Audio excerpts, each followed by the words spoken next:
Have you made a lot of money out of your music? Money. I mean, how much is a lot of money to you? Yeah, that's a good question. Have you made, say, millions of dollars? No. Are you a rich man? When you mean rich, what you mean? Do you have a lot of possessions? A lot of money in the bank? Position make you rich?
Yo, peace.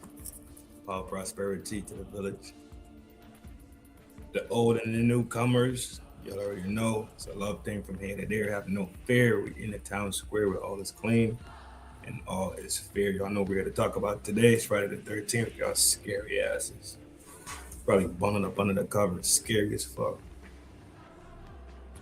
Either way, still a love thing.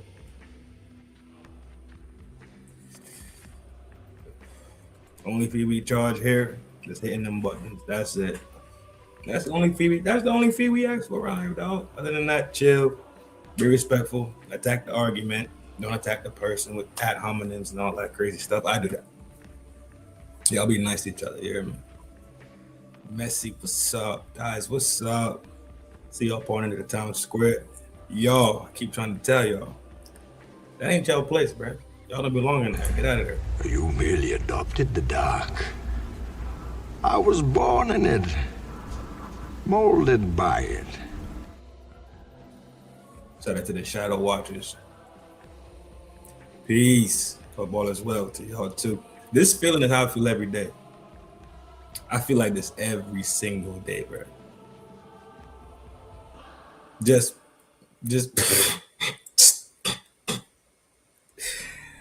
every day I wake up, that's how I feel. Let me run my disclaimer. Val is it? Yo, it is crazy to see Val in here, bro. I just was thinking about you. I swear to God, just now, like just now. That's fucking crazy. What up?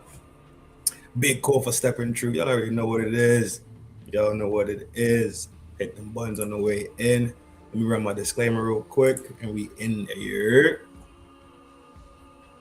Content warning. This video is about a sensitive topic involving violence, assault, and loss of life. We've removed any graphic or descriptive content to comply with YouTube's guidelines. The aim of this video is to provide informative, factual journalism on tragic events in the public interest that does not dismiss its seriousness. All clips shown are under the doctrine of fair use for news reporting and analysis, and some points made in this video are simply opinions and theories. I'm not responsible for third-party information, and this video is being made purely for artistic, educational, documentary, and scientific purposes.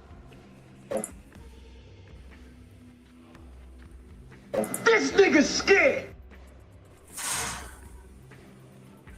Yo, chill out. What is he doing today?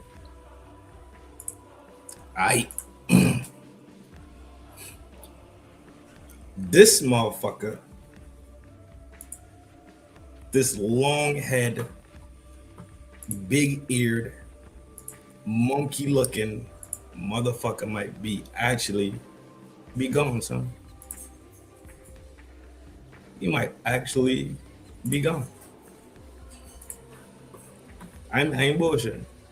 It's getting a little too deep with the bullshit about your boy. Oh, fucking bitch ass Netanyahu. I ain't lying though. It's video after this shit just don't look right no more. And we ain't been seen in a couple of days. Like really, he ain't been seen. Remember we talked about his house getting hit, and they hit his house, they hit his office. That was the same time when they hit Buddy, the Mossad, they had a Mossad, the sit, boom, they hit him all. They ain't seen him since. So if you don't know who I'm talking about this ugly motherfucker. Talking about Frigidaire. Relax. I don't got no beef with him like that. I don't got no beef with him at all. I just didn't like how he was behaving. I thought he should have been more G'd up. But that's just my opinion, right? Everybody growing can do what they want to do. He might be gone, son. He really might be gone. It's looking weird around this situation right here. But let's take you talking about like you ain't know. For 5 days.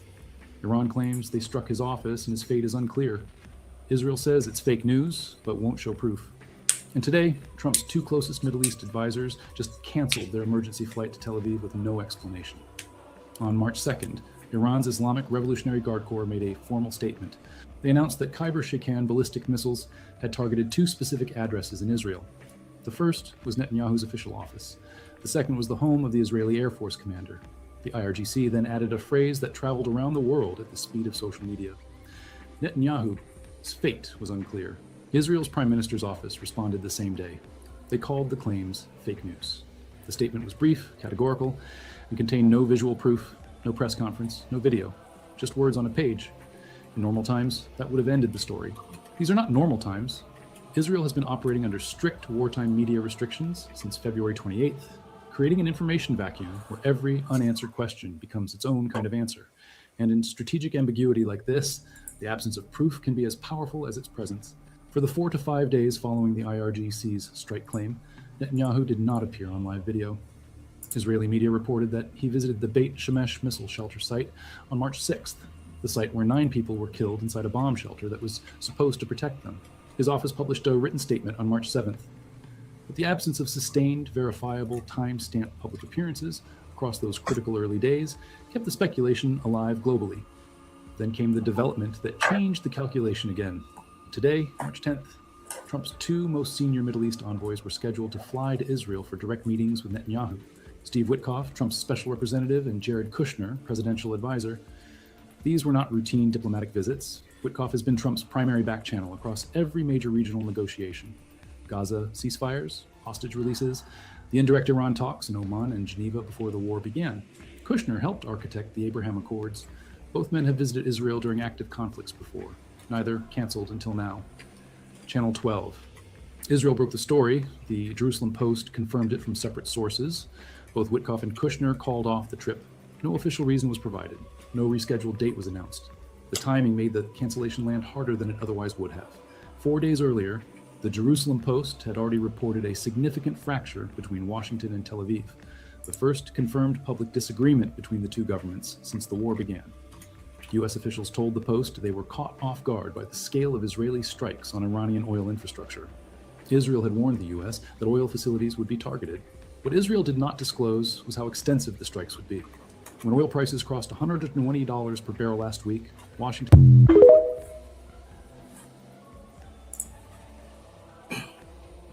There's more. There's more. First and foremost, happy Friday the 13th. Big salute to New Jersey's finest. Hockey Mask. You already know. The realest one in it. The realest one in it. I ain't going back on nothing I say. You hear me? Fight me about it. I don't care. Let me close it down and find it real quick. Okay, here it goes. We're bike. Sabby Sabs posted this shit. I saw it early on and I was looking for it again. And lo and behold, Sabby Sabs came in on a tray ball line like Steph Curry. Shoot the big J. Shout out to Sabby Sabs poking it up and having this post up there because I was like, fuck, I thought I had saved it. Come to find out. Nope. You better get out of here. Rude ass. Are you talking about my hands or Netanyahu hands? See if we get, I'm about to go to the comment section on this shit. This shit look goofy as fuck already. He's the life of the...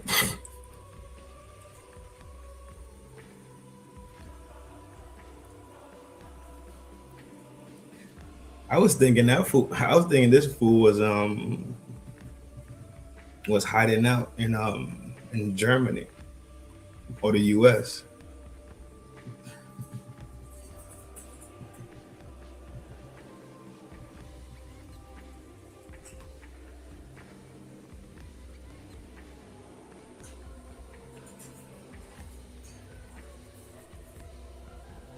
People saying that this is his 1, 2, 3, 4, 5, 6. That's what they talking about. You talking about my hand? That ain't dry. Man, I got time for your shit. I don't ever know how to behave. I was over here acting up. Your black ass.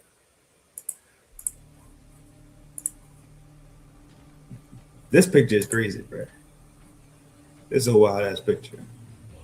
It looks like 5. There's another one though. It's another picture.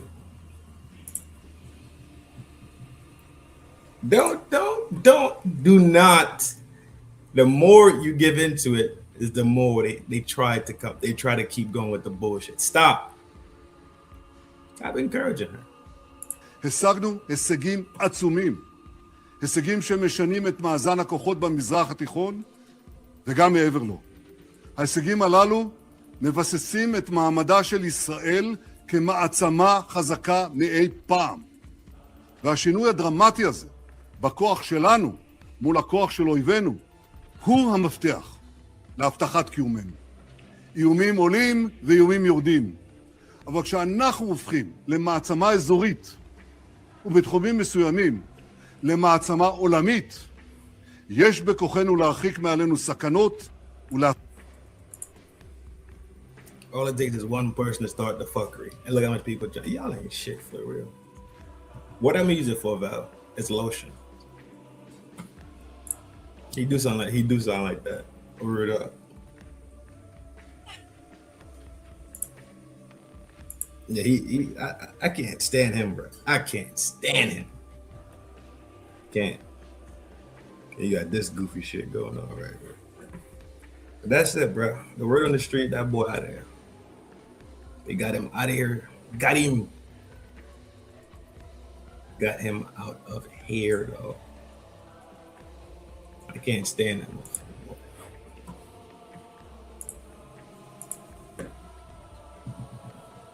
Listening ears want to hear what I'm gonna use it for.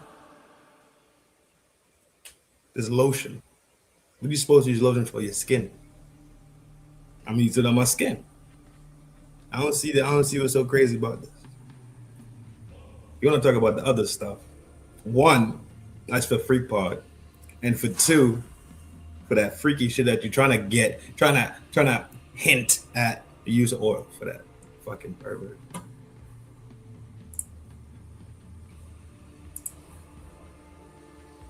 Yeah, I do not fuck with him, bro. I don't fuck with him. Vaseline, what the hell? That shit.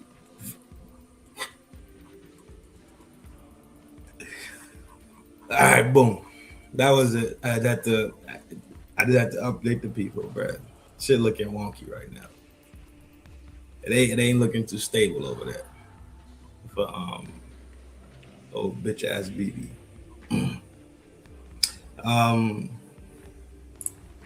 You know what else lotion is used for besides skin? No. Crisco. Y'all some savages, boy. If it come down to Crisco, my G, you got to make some different life choices overall. If it come down to Crisco, if you got to get it off with Crisco, my G, you in bad shape. You heard? Bad shape. In case y'all didn't see this, let me show y'all. This is why Iran ain't scared. Yo, want Iran to be scared. Iran don't give a. Iran ain't tripping. Cocoa. Oil. What happened to oil? What happened to some nice coconut oil? What's going on? You know what? Buttermilk biscuits. Y'all are sick.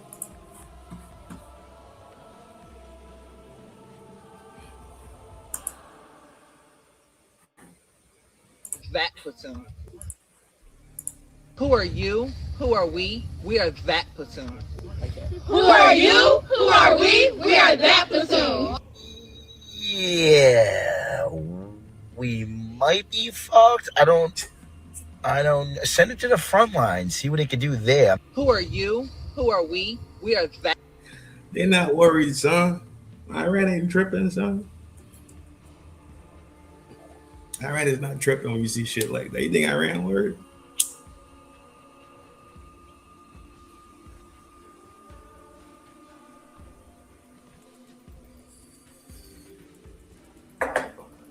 Did he still gotta come on, G?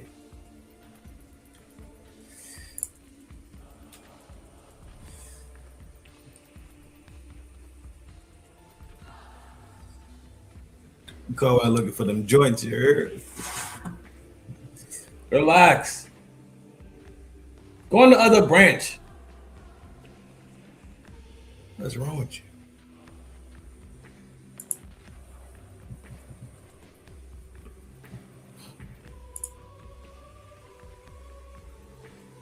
Oh, this one's crazy. I'm gonna leave that one. I'm gonna leave that one. I liked that one, but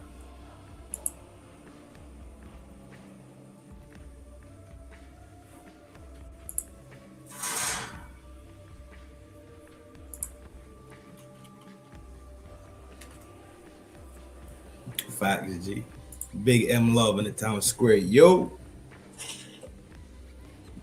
Big Kofa in the town square. Generals pulling up, holding it down. You already know.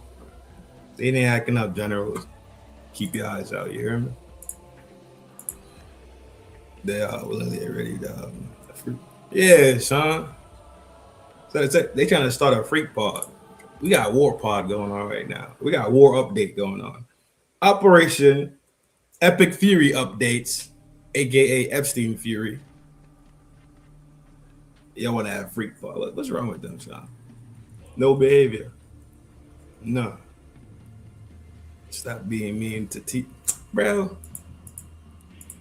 He tweaking in that damn cage right now, bro. He's on a branch and like he's not comfortable because his tail is that damn long. His tail feathers are long as shit. He gave me one too, so we cool, but you just need to relax and get on the other branch. Yo, here's like 1, 2, 3, 4, 5, 6 different places that he could go chill and relax at right now. That's inside the cage for him. There's one on the outside. There's two on the outside that he could go and chill on. I got time for this shit right now. I don't know if y'all seen this shit, but this was in Tehran. This is when they hit Tehran and they hit like the oil. I don't know if they hit the actual the plant, but it caused a crazy. It looked like pretty much like a river of fire sliding through the whole not the whole city, but enough of the city. And this is what it looked like. Reports say it was an oil depot. He was fired, but what happened was it started to spew like oil in the air.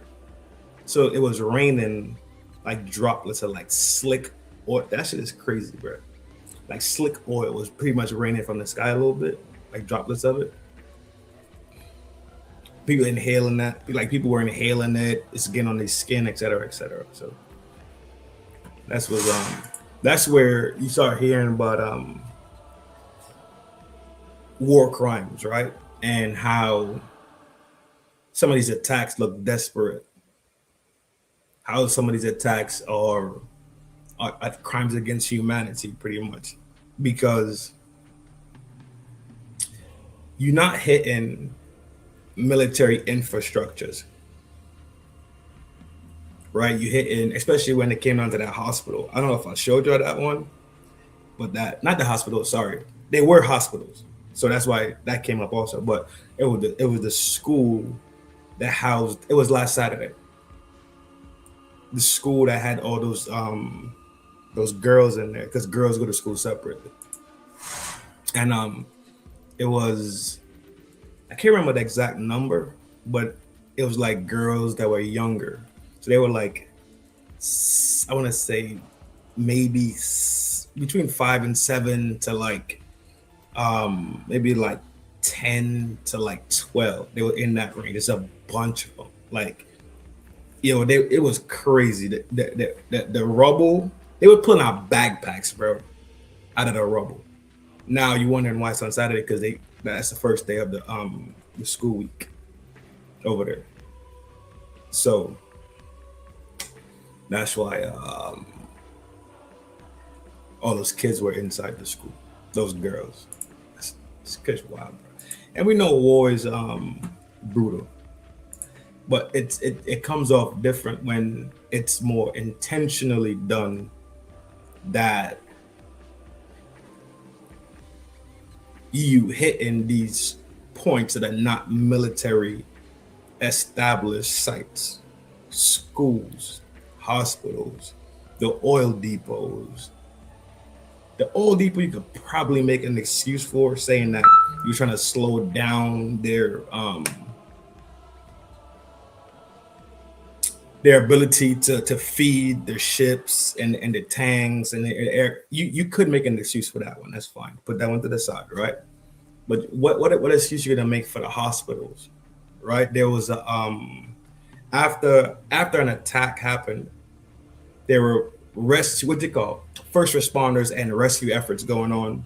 Those people run in there to grab the survivors, right? The people that was injured, they try to grab survivors.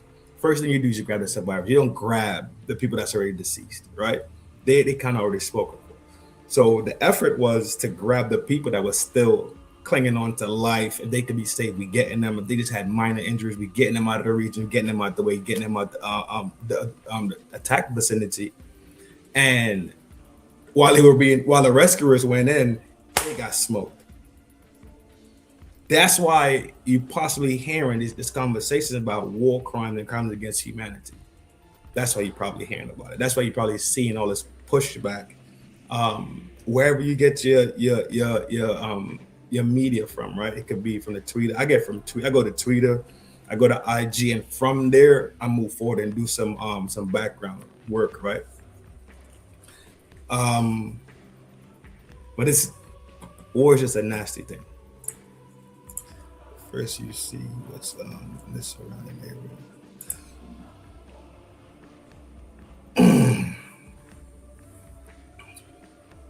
This is, I have a video, a pretty decent video. I'm gonna show y'all, but it's the reason why I'm showing y'all these videos right now.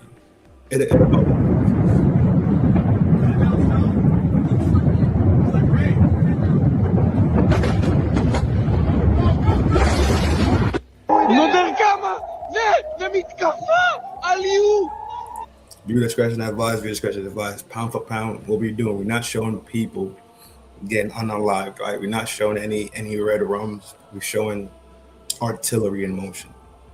That is it. YouTube, relax. This is free speech. This is a form of journalism. I'm not a journalist, but I do create content, and this is what it is, right? But YouTube, calm your ass down. What we got, bro? What happened to Lacey now? You know, Lacey has always been there. Yeah. We yes. And that's who they saying is the proponent of that type of. They're really not pushing it on the U.S. Let me clarify. Good. Thank you. Emma, appreciate you. Let me clarify a little bit more. Appreciate you. They're not laying it on the doorstep of the U.S. What happens is because y'all are riding together. That's why the U.S. is taking some blame for it also, if that makes sense. If we go to the club, me and them love go to the club, right? And I start tripping and 4 dudes start to get on me. They know I'm here at Mike Love. Mike Love might get snuffed too. You dig it what I'm saying? That's your man to them. You got to get beat up too, right? So on the other hand, if me and Mike Love go in the club, we take out 10 motherfuckers, 5 motherfuckers, just me and him, right? Or I take out 5 motherfuckers and Mike Love was there the whole time watching it. You know, he might have tried to jab here or there, but I did the majority of the work, right? Or M Love did the majority of the work, and I just kind of like poked somebody in the eye, raked them in the face like it was WWE. My name's still gonna come up, right? Because if I'm not there, my name can never be called. But I'm there and I'm active. That's why the U.S. name is being is brought up into the this shit. I can't have nothing. It's all yours. Yo, from now on, whatever I say belongs to Messi. I'm jacking everything. I can't say nothing, and it's using the word jacking, telling me I'm jacking. The irony. Yo, hit the like button when y'all pop into the room. G, stop being weird.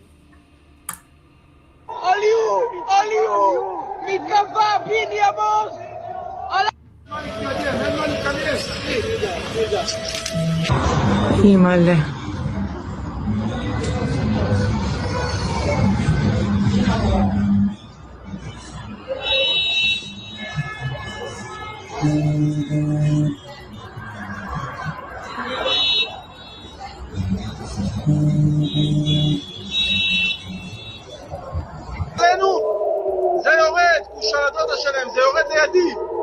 תראו את השני, הנה הוא מתפצל.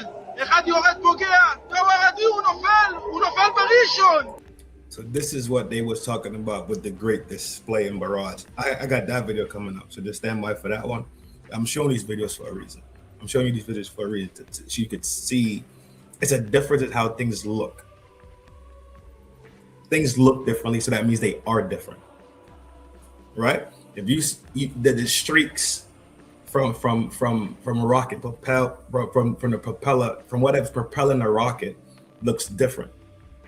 That tells you it's a different type of rocket, different type of armament being used. You dig it? All this shit stressing me the fuck out.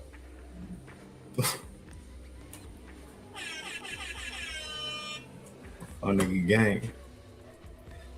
But let's jump into not that one yet. We're not doing that one yet. Not that one yet. Is it this one? Boom, this is it right here. This is the video right here. Swap over. Let me take a second right here to... Yo, real talk, dog, I appreciate the fuck out of y'all, G. And I just want y'all to know that, right? Y'all pull up in here, y'all hit the buttons, y'all show love, y'all keep the chat booming. From me to you, from here to there, right? From wherever you are at, whatever you're listening to, whatever you're doing, just pulling up. Sometimes you can't stay, I get it, you gotta bang the fuck, and life goes on, right? But I appreciate the love, I appreciate y'all pulling up every single time I turn on the red button, right? And I hit the red button and the red light comes on, dog. I appreciate all y'all. You hear me? Just have to tell y'all that. Round of applause for y'all, G.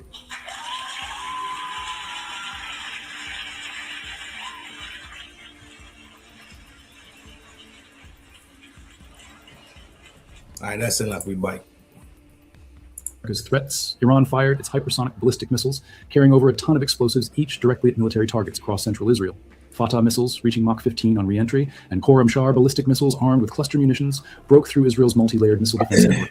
This was the 37th wave of... I'll explain some of this. If I don't remember if he explains it, but I'll do some explaining to kind of break some stuff down along the way. Operation True Promise 4, the single longest and heaviest attack Iran has launched since this war began. 3 continuous hours of sustained fire while... Keep watching the videos. You're gonna see differences. Which think about what's okay. Cluster is a simple thing. It's easy. It's easy. Think about a shotgun shell, and think about a shotgun shell, right? And it's flying and it's going, but when it gets to a certain point, and you could do it however you need to do it. You could do it by altitudes, or you could do it by chords. Chord meaning coordination points, right? I think most of them are done by altitude, to be honest. I think 90% of them are done by altitude because guess what? You get a bigger range on your drop site, right? So a regular shotgun shell that is shot, not slug. When you take it open, it's a bunch of small pellets like in there, right? So think about the pellets as miniature bombas, right? So it's going, the shell breaks off of it, and then it ejects, and then it launches from this main unit, the main unit. It launches a bunch of smaller units. So instead of having one connect in one spot, those do exist, obviously. This one spreads out. So you could hit, let's say, a 3 mile joint, 1.5 mile joint out of one. You dig it? So it breaks up and it sends.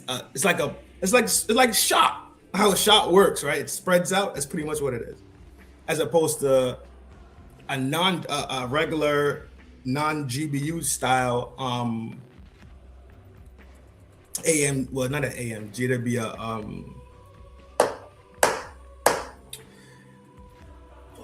whatever it is. And it's be one strike, but mostly that one single strike is going to be crazy strong. You dig it? And these are not necessarily bombas. They're more on the side of missile technology.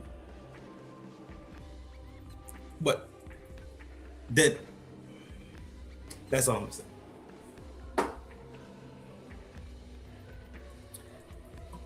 OTE, my G, what up, boy? Jihanda, what's happening? American media was still claiming Iranian strikes had dropped 90%. This conflict just entered a new phase.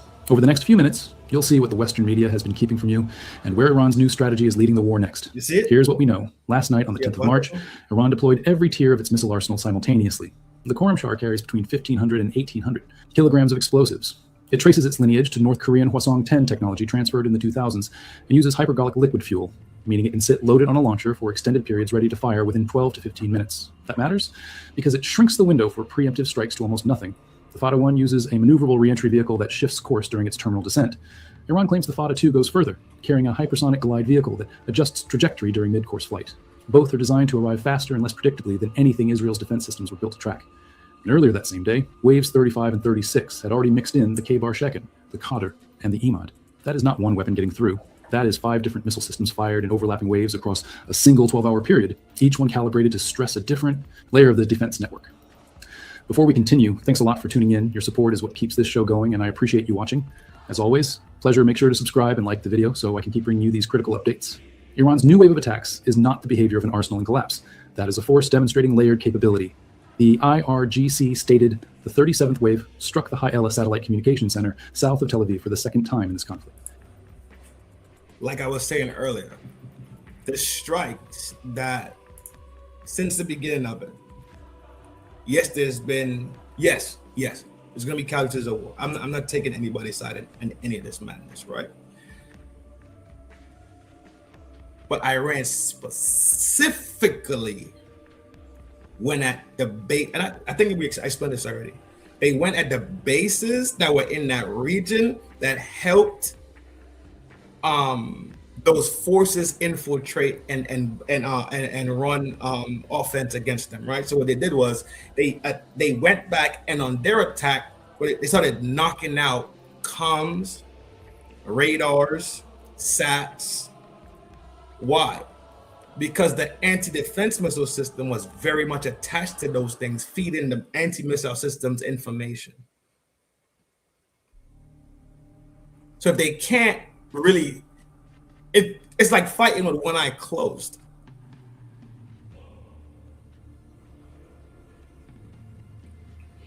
You see the concept of how they kind of like they kind of broke down those things. The one in the big one in UAE, right? It was naval Fifth Fleet. What happens was they hit those strategic points to the TAL, right? The air defense systems. It needs to have a seeker. It needs to seek out what's coming in. But if it can't see it, or if it's partially blinded, then guess what? It's not working. It's not operating properly.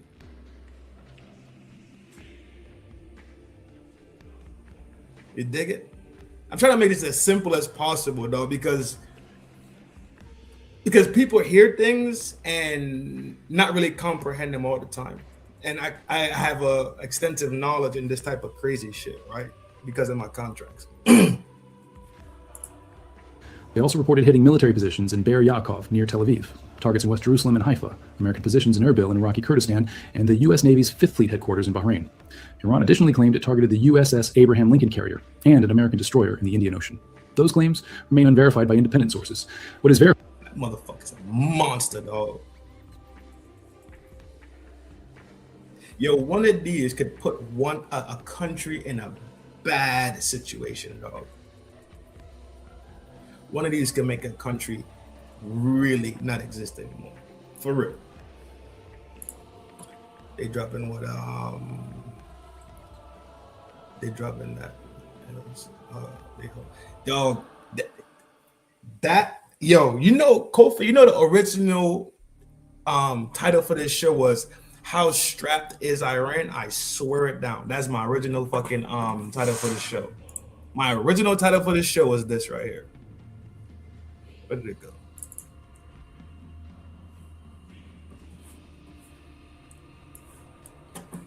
Why does it keep doing that?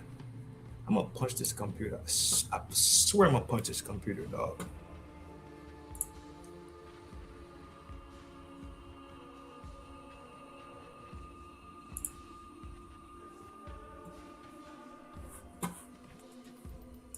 I'm gonna punch this computer. What? One day you're gonna see me just punch the shit out of this computer, and that's it's gonna be that.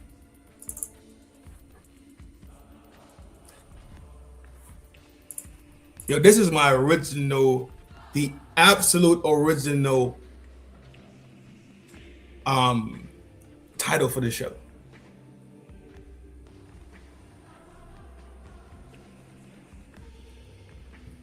Because of all this, how strapped are they, bro?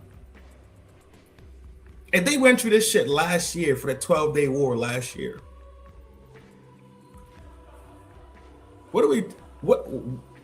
how strapped they are, how really strapped they are. All this time sitting quiet, are they really, have they been the real lion out the region? And I use the lion because that's the national animal, you hear me? Are they the real lion that just wanted to sleep and chill? How strapped are they?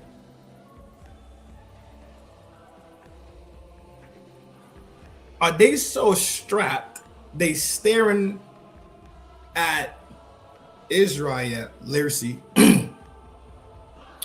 and the U.S. and saying, nah, we don't want to negotiate, bro. We tried that already.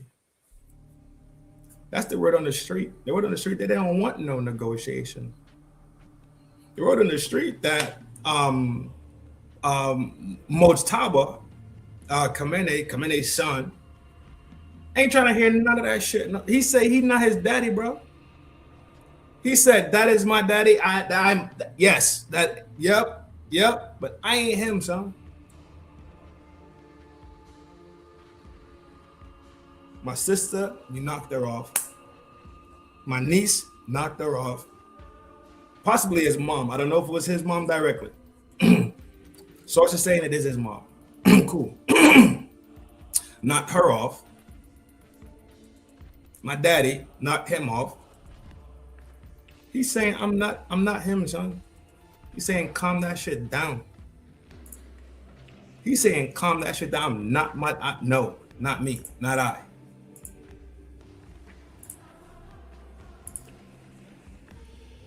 They look like they strapped to the teeth, dog. They do.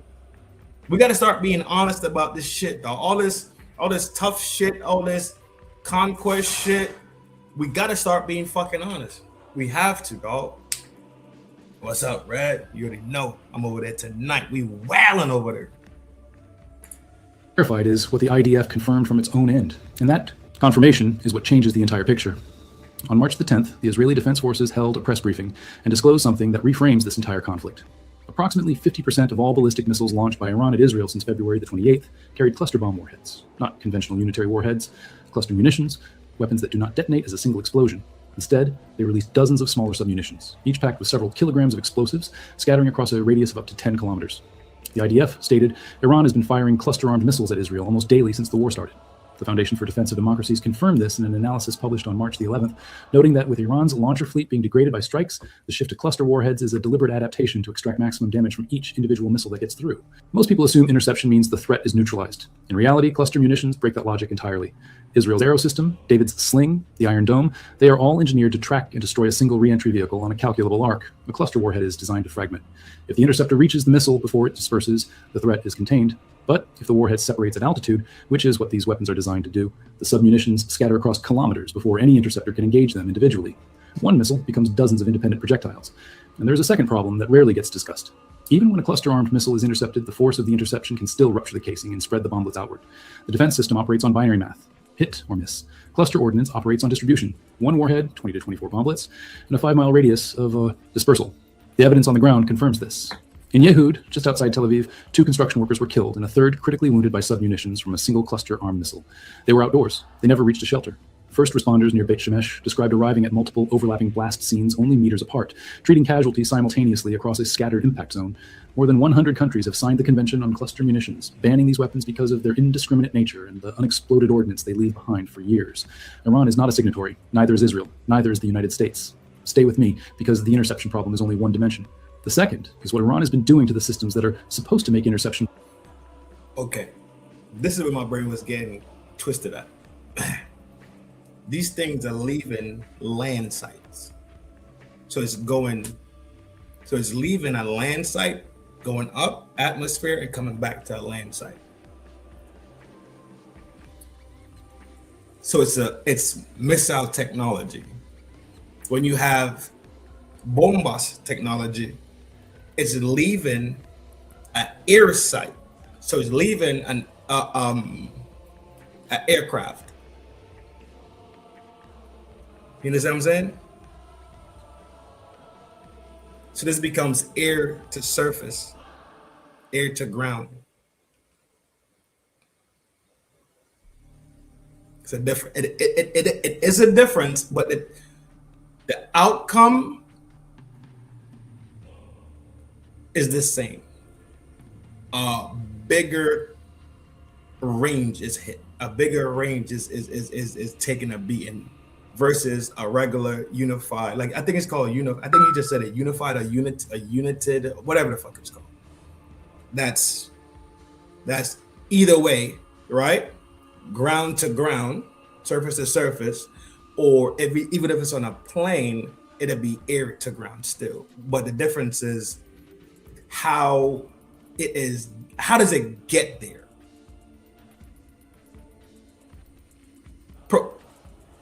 You don't have Bombas, that's propelled, if that makes sense. You gotta guide them, right? There's GPSs on them, but missiles are propelled. Think about how an air-to-air situation works.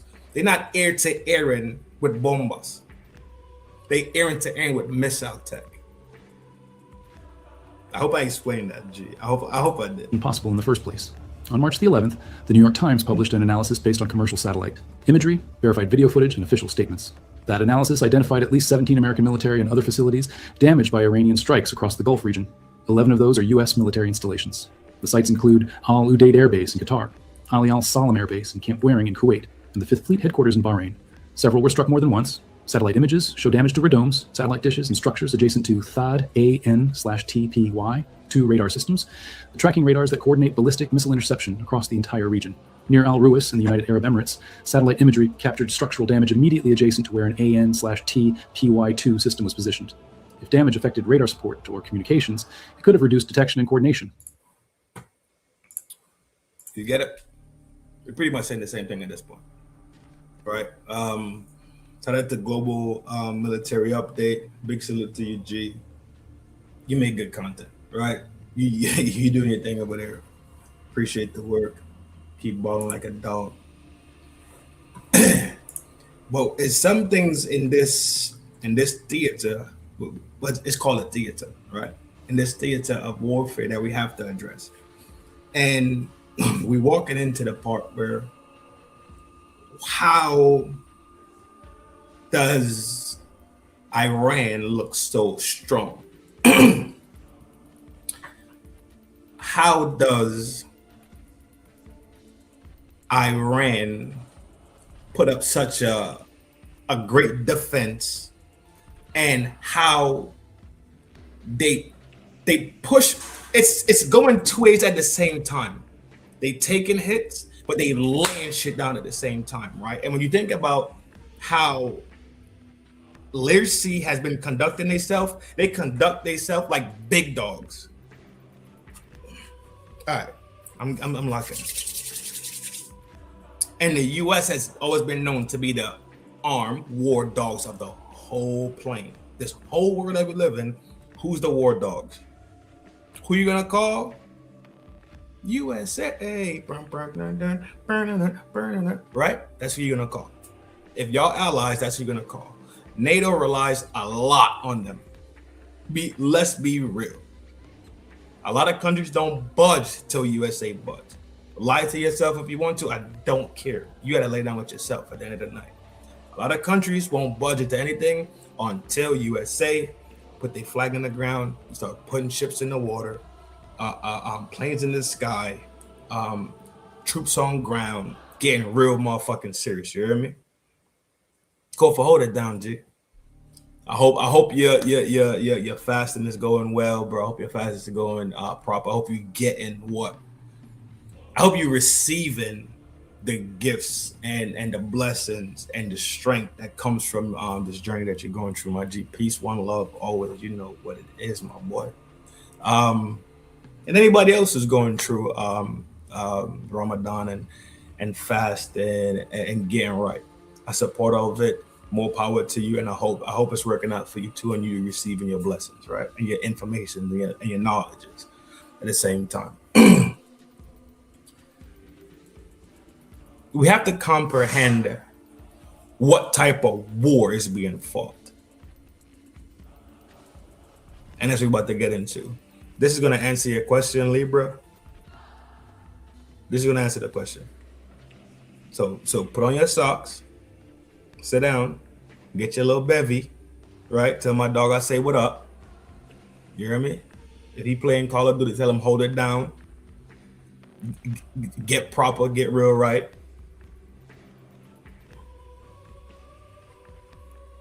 You're gonna take a quick spinny, right? And we're about to jump into it. And the ideology. The theoretics of asymmetrical warfare. That's what we're about to talk about next, right? And that's going to lead I'm going to lead us right into the next topic, which will be Millennium Challenge. Stand by, refresh yourselves. Let's take a quick minute to get situated. We got the 1 hour. We pushing the 1 hour marquee anyway. Perfect fucking timing. Let's take a quick break. Everybody get together. Roll what you gotta roll. Control what you gotta control. I'm gonna have to control this damn bird. Getting on my nerve a little bit tonight. But yo, lock in. We'll be right back. Quick spinny. About a minute. Maybe less than a minute. In and out skirt.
And we committed to it, you hear me?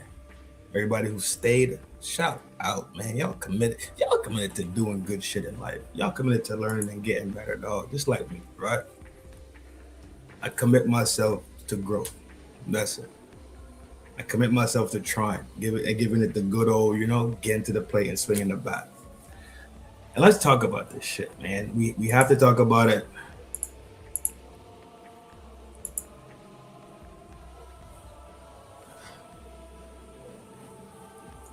This is what we were witnessing. Just go, bruh. I love absolutely. You better go look at how some of these birds are expensive out here in these streets.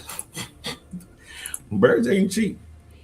If you willing to spend that money on a bird, what? Did why? All right.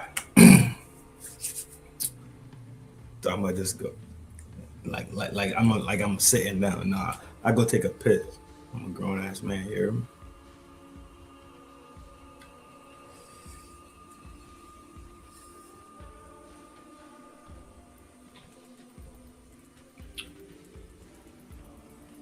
Asymmetrical warfare. This is about to be the quickest, smoothest explanation ever. And it's to the point and it's to the T. Then we start rolling around. And I put this in a nice ball and a nice bundle for you. Maybe you can start to see why things look the way they look. You hear me? A smaller, seemingly weaker force might choose to engage a larger, more powerful foe. Welcome to the intricate world of asymmetrical warfare, a concept that flips traditional military thinking on its head. Conventional warfare, as the name implies, is the norm. It's the familiar face of conflict that has shaped the course of history. Picture two uniformed armies clashing on a battlefield, each employing a similar range of weapons, tactics, and strategies. The success of these armies traditionally hinges on factors like manpower, technology, and resources. In a nutshell, conventional warfare is a straightforward contest of strength. The bigger, the better. But what happens when the scales are tipped, and one side possesses a clear-cut advantage in terms of size and strength? Enter asymmetrical warfare. This form of conflict, often employed by the underdog, leverages unconventional tactics to level the playing field.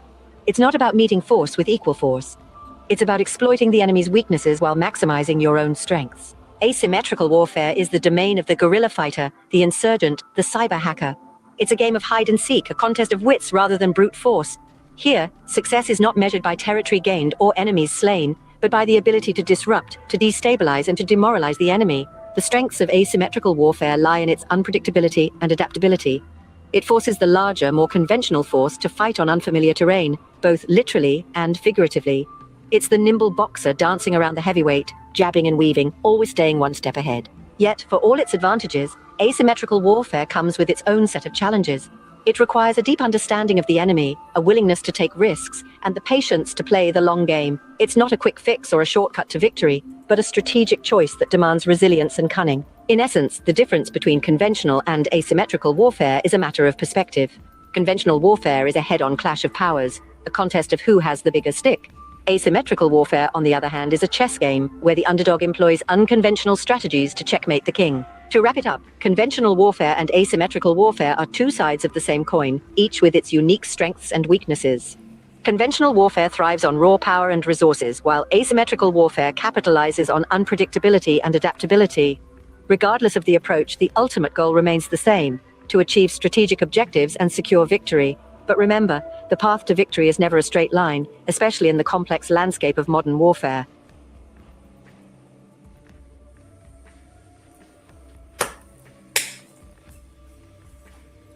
Easy bundle, right?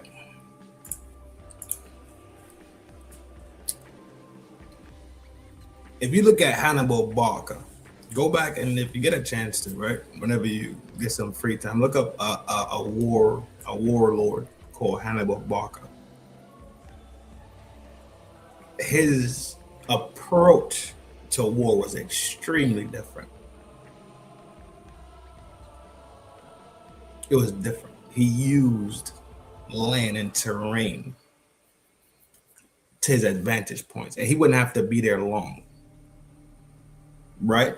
Scouts give him information, and they just plot and scheme it so well that the enemy was lost on how they're being defeated, where they at, how did they get here, why are they behind us all of a sudden, why are being attacked from these flanks and these different position pushes, right? It's a lot of skill and forethought and information coming in. It's like more wisdom worth than having a straight brute on the field. Brutality and being strong is fine, right? Those wars, those conventional wars, are very much like when they talk about war of attrition. That's very, very clear, right? We have two forces equally matched, and what happens is whoever tires out first loses. We grind it and we grind it to whoever can't manage anymore.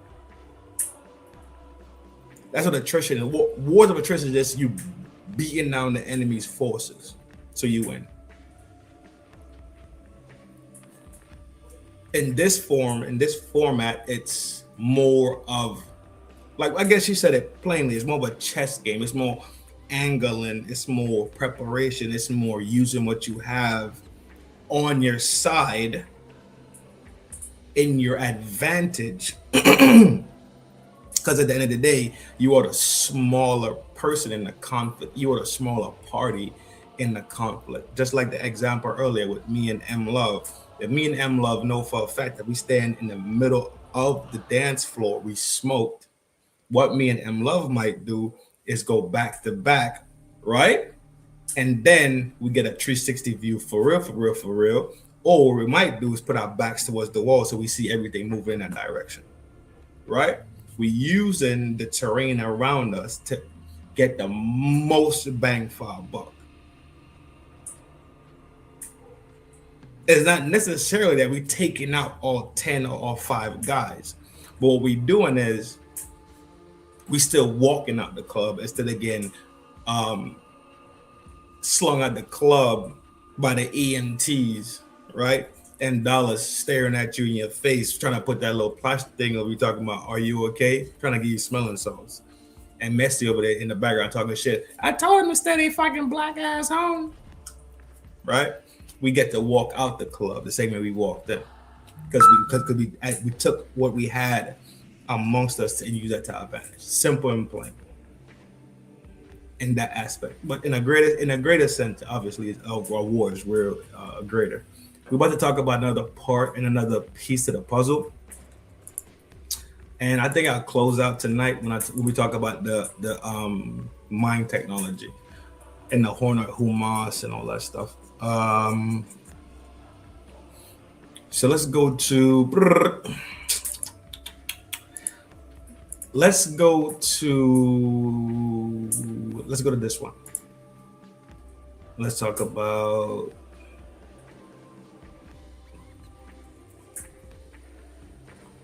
let's talk about Millennium. And from Millennium, I think we would get a good concept of how it's happening. Damn, bro, relax. Share this one instead. Boom, draw. Adding it. Yo, people don't like war talk and people don't like these talks. I don't like them either, right? But people are confused. And if I have some information, I'm going to give it out there. If I have some information to help people, information I actually can give without being sent to prison, I'll give the information, right? I'll give out the information. I'll talk about it. I'll find example points to make it and bring it and make it solid in a sense. You dig it? People want to come here and think it's always a party. You got the wrong channel, bro. You had the absolute wrong fucking job. You think every day we over here skinning and grinning our fucking teeth, laughing and gaffing. Wrong channel. We actually talk. We really talk about real shit over here. We really be fucking half thinking over this motherfucker. You hear me? Il faut savoir que quand les États-Unis envisagent de faire la guerre, ils font ce qu'on appelle des war games. This fucking guy. That is completely my bad. I had no clue that fucking video was in a different language other than English. But we in there now, so let's read it, right? So more than 20 years ago, a retired general for the United States and a war simulator. That's a Marine guy, huh? Yeah, the flag is red. That's a Marine guy. You see this right here? That's red. It's a Marine guy. He ain't an Army general. He's a Marine general. War simulation playing the role of Iran. So this was them simulating war. FDR served.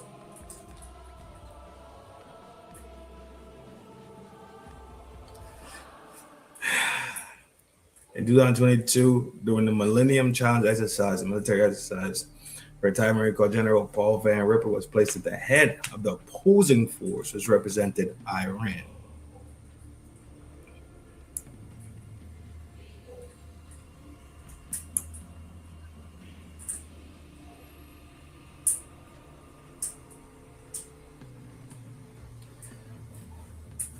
In the simulation, in just a few minutes, asymmetrical tactics overwhelmed the American side. 16 American ships were sunk, including one carrier, the equivalent of 20,000 sailors being sent to Allah. The exercise was immediately halted. The fleet refloated, simulation reset, forbidden to use that tactic.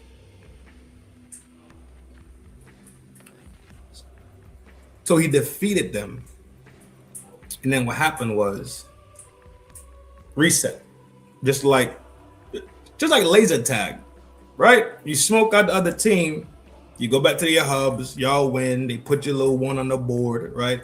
Team, you got Team Val versus Team Libra, right? They got the first game. They won the first game, right? You get your little one check mark in the block. Reset it. Everybody backpacks get reset, right? Cool. Start off. So what they're saying is he beat him the first game. They reset the game, but told him he could not use the same tactics. He had to switch his tactics up. Listen carefully. He could not use his asymmetrical tactics. Switch up your tactics. Let's go again. In protest, he left the exercise stating that it became propaganda.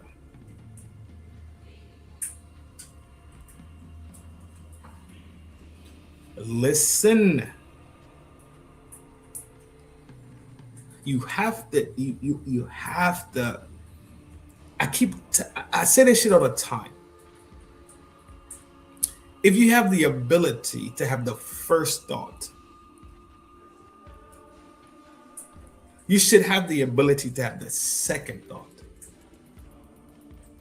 Have the second thought. Just go a little bit further into that. I teach that shit to my kid.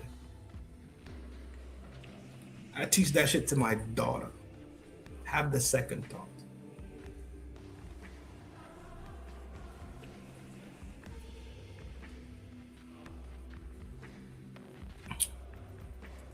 Today, Iran is applying the same asymmetric doctrine that it simulated back then, exploiting the geography, deploying swarms of small boats, mines, missiles, unmanned systems, particularly around the Persian Gulf and the Straits of Hormuz.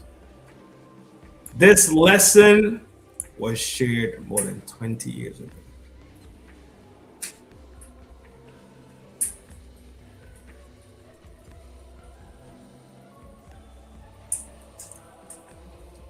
This right here is what I want all you motherfuckers sitting in this room to start fucking talking. This is when the chat's supposed to go wild and crazy and start talking amongst each other. Maybe to me too, that's fine. But are you not seeing or reading what it...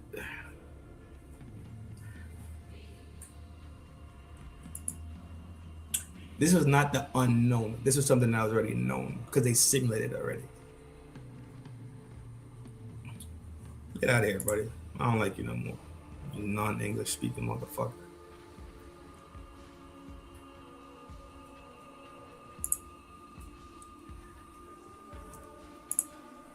All right, here we go. Iran sunk 16 U.S. ships, including an aircraft carrier, in the U.S.-run war simulation in 2002. The United States conducted the largest military exercise in its history, Millennium Challenge 2002. Scenario simulated a full-scale war against a fictional state representing Iran. Red Force commander Paul Van Ripper used unconventional tactics. Result: 16 warships virtually sunk, including a fucking carrier. 10 fucking destroyers halted and restarted with modified rules to ensure that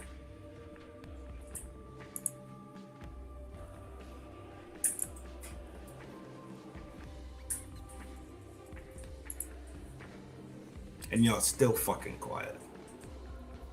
This is what makes me question a lot of fucking people that walk around this fucking place. This is what makes me question people's fucking comprehension. It makes me question people's fucking everyday fucking life. This shit will affect you. You swear to God it's not on your fucking doorstep raining right now. Wait for motherfucking tomorrow, dog.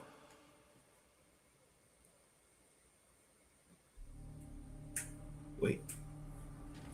You have no fucking clue what tomorrow looks like. Y'all want to sit there and act like y'all got this great comprehension and y'all fucking understand everything. And now every day you have this great reverence for tomorrow now. Did you not wake up the other day just like everybody else and realize that we was in a fucking full-on war? But you still sitting in the comfort of your home, drinking your fucking drinks, and you feel completely safe. You just feel like shit just smooth, huh?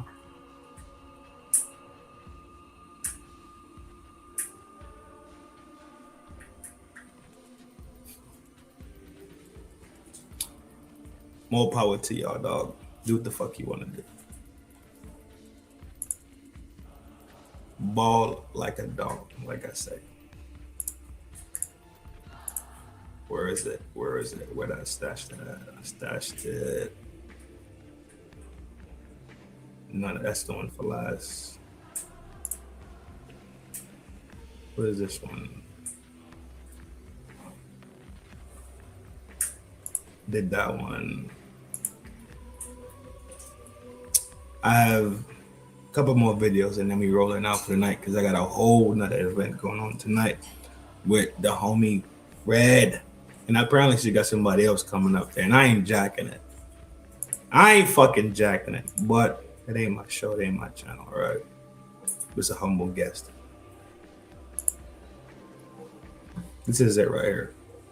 Celebrating the killing of Ali Khamenei. They think regime change is happening. They think decapitating Iran's leadership means the war is won. But here's what nobody wants to tell you. The war was already lost before the first bomb dropped. And the reason has nothing to do with leadership or ideology or military strategy. It's math. Pure, brutal economics. Let me explain. On February 28th, the United States and Israel launched what they're calling Operation... I think y'all forgot that it's expensive to fight fucking wars. Remember? Afghanistan, remember 2000, remember the 1990s, Desert Storm, remember all them operate, that shit expensive, ain't it? Well, listen to this take on this. And then I'll show you some other shit. Epic fury. The goal? Regime change in Iran. They've conducted over 2,000 airstrikes. They killed Khamenei. They destroyed IRGC facilities. And everyone in Washington and Tel Aviv is talking about victory. But here's the problem. While they were celebrating, Iran launched over 1,000 ballistic missiles and drones at Israel and U.S. allies across the Gulf. And this is where the math becomes catastrophic. Israel's Aerosystem interceptors cost roughly $80,000 each. American THAAD interceptors cost between $12 million and $13 million per unit. Iranian ballistic missiles, about $100,000 to produce. Now you might think, okay, the Arrow is comparable, but look at THAAD. You're spending $13 million to stop a $100,000 missile. And here's the asymmetry that matters most. Iran is producing over 100 ballistic missiles per month. The United States and Israel combined can produce 6 to 7 interceptors per month. Does that make sense? Iran launches 100, you can replace 7. This is not a sustainable equation. This is economic suicide. And it gets worse. In the 12-day war last June, the United States burned through 20 to 25% of its entire THAAD interceptor stockpile. That was 12 days. We're now on day 5 of this war, and according to CNN, at least one Gulf ally is already running low on interceptors and urgently requesting resupply from the United States. The Wall Street Journal reports Israel may need to start rationing its Arrow interceptors by the end of this week. The system is already overwhelmed. So what happens when you run out of interceptors? Iranian missiles start getting through, and they're not targeting empty desert bases anymore. They're hitting Dubai's Palm Jumeirah. They're striking airports in Kuwait and Qatar. They hit the U.S. Embassy in Riyadh. They've attacked Saudi Aramco's Ras Tanura refinery, one of the largest oil facilities on the planet. This isn't precision military targeting. This is infrastructure annihilation designed to collapse the economic foundation of the Gulf states. Here's what the mainstream media isn't telling you. The Gulf states never wanted this war. Oman was mediating peace talks between the US and Iran in February. Their foreign minister said peace was within reach. Then Trump launched the strikes anyway. Now the UAE has recalled its ambassador from Israel. That's a massive diplomatic signal. Saudi Arabia is furious. Qatar shot down 2 Iranian jets but is publicly staying neutral. Why? Because these countries understand something Washington doesn't. Iran's strategy isn't to defeat the US military conventionally. It's to make the cost of defending the Gulf states economically unbearable. It's to turn America's allies into liabilities. Let me break down the game theory here. Trump has 2 choices. Option 1, continue the war and protect the Gulf states. This requires an endless supply of interceptors that don't exist. Production can't scale fast enough. The industrial base isn't there. So you either let Iranian missiles through and watch critical infrastructure burn, or you deploy ground troops to occupy Iran and eliminate the missile threat at the source. But ground troops require congressional approval, which won't come. 78% of Americans opposed the initial strikes. The number opposing invasion would be even higher, probably 85 to 90%.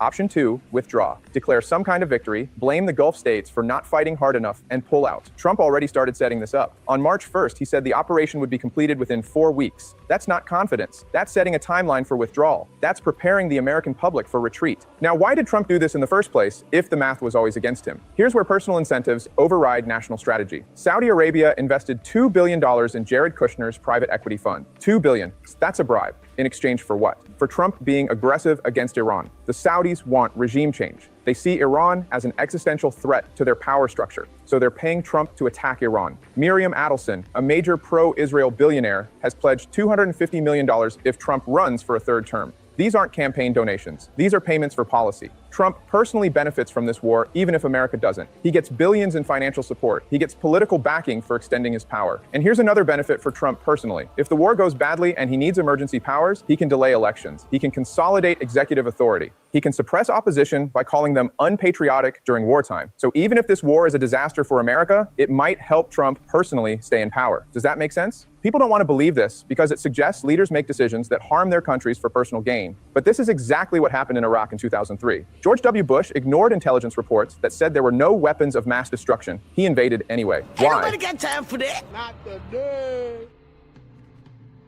Because it helped him politically. The Iraq war was sold as regime change through shock and awe. Nice and easy, right? In and out ski.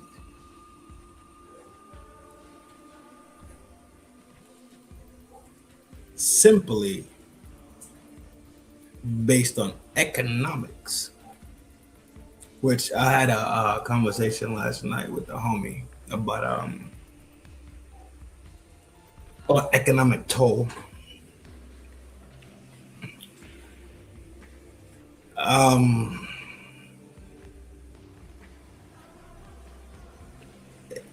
Shit looking a little fucking shaky to me. And you know me, a heterosexual. So you already know. That's where I stay.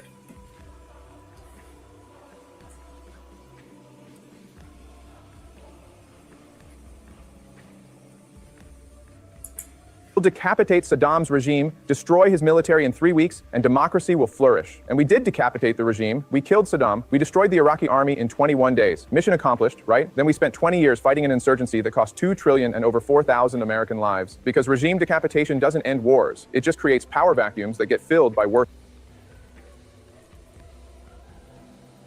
That sounds familiar. Hold on. I think somebody said this already. I think I'm not. Don't quote me on it. I think somebody said this a while ago, actually, in the maybe last year. It had to have been last year.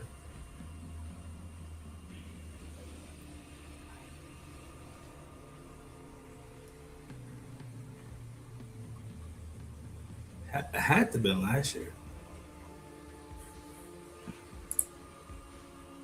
Somebody said this. Hold on.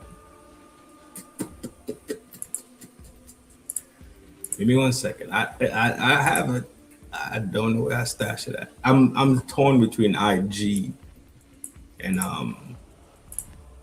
the Twitter, bro. I am.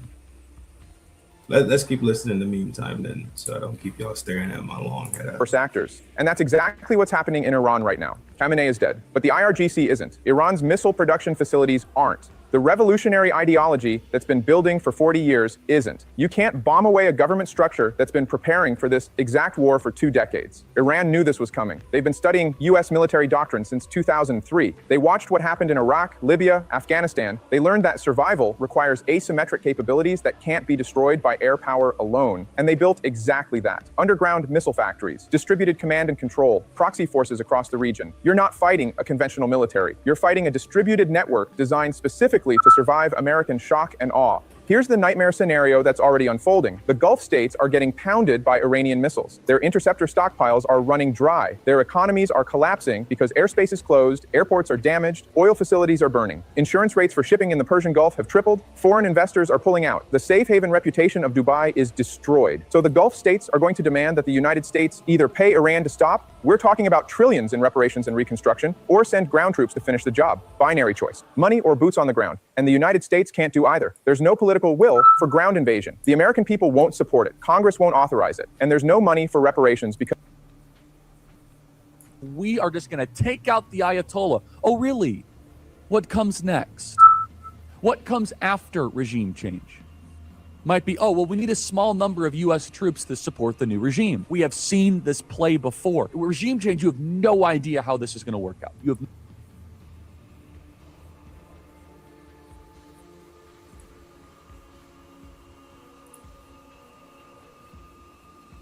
Trump will pull out, blame the Gulf states for inadequate support, and leave Israel.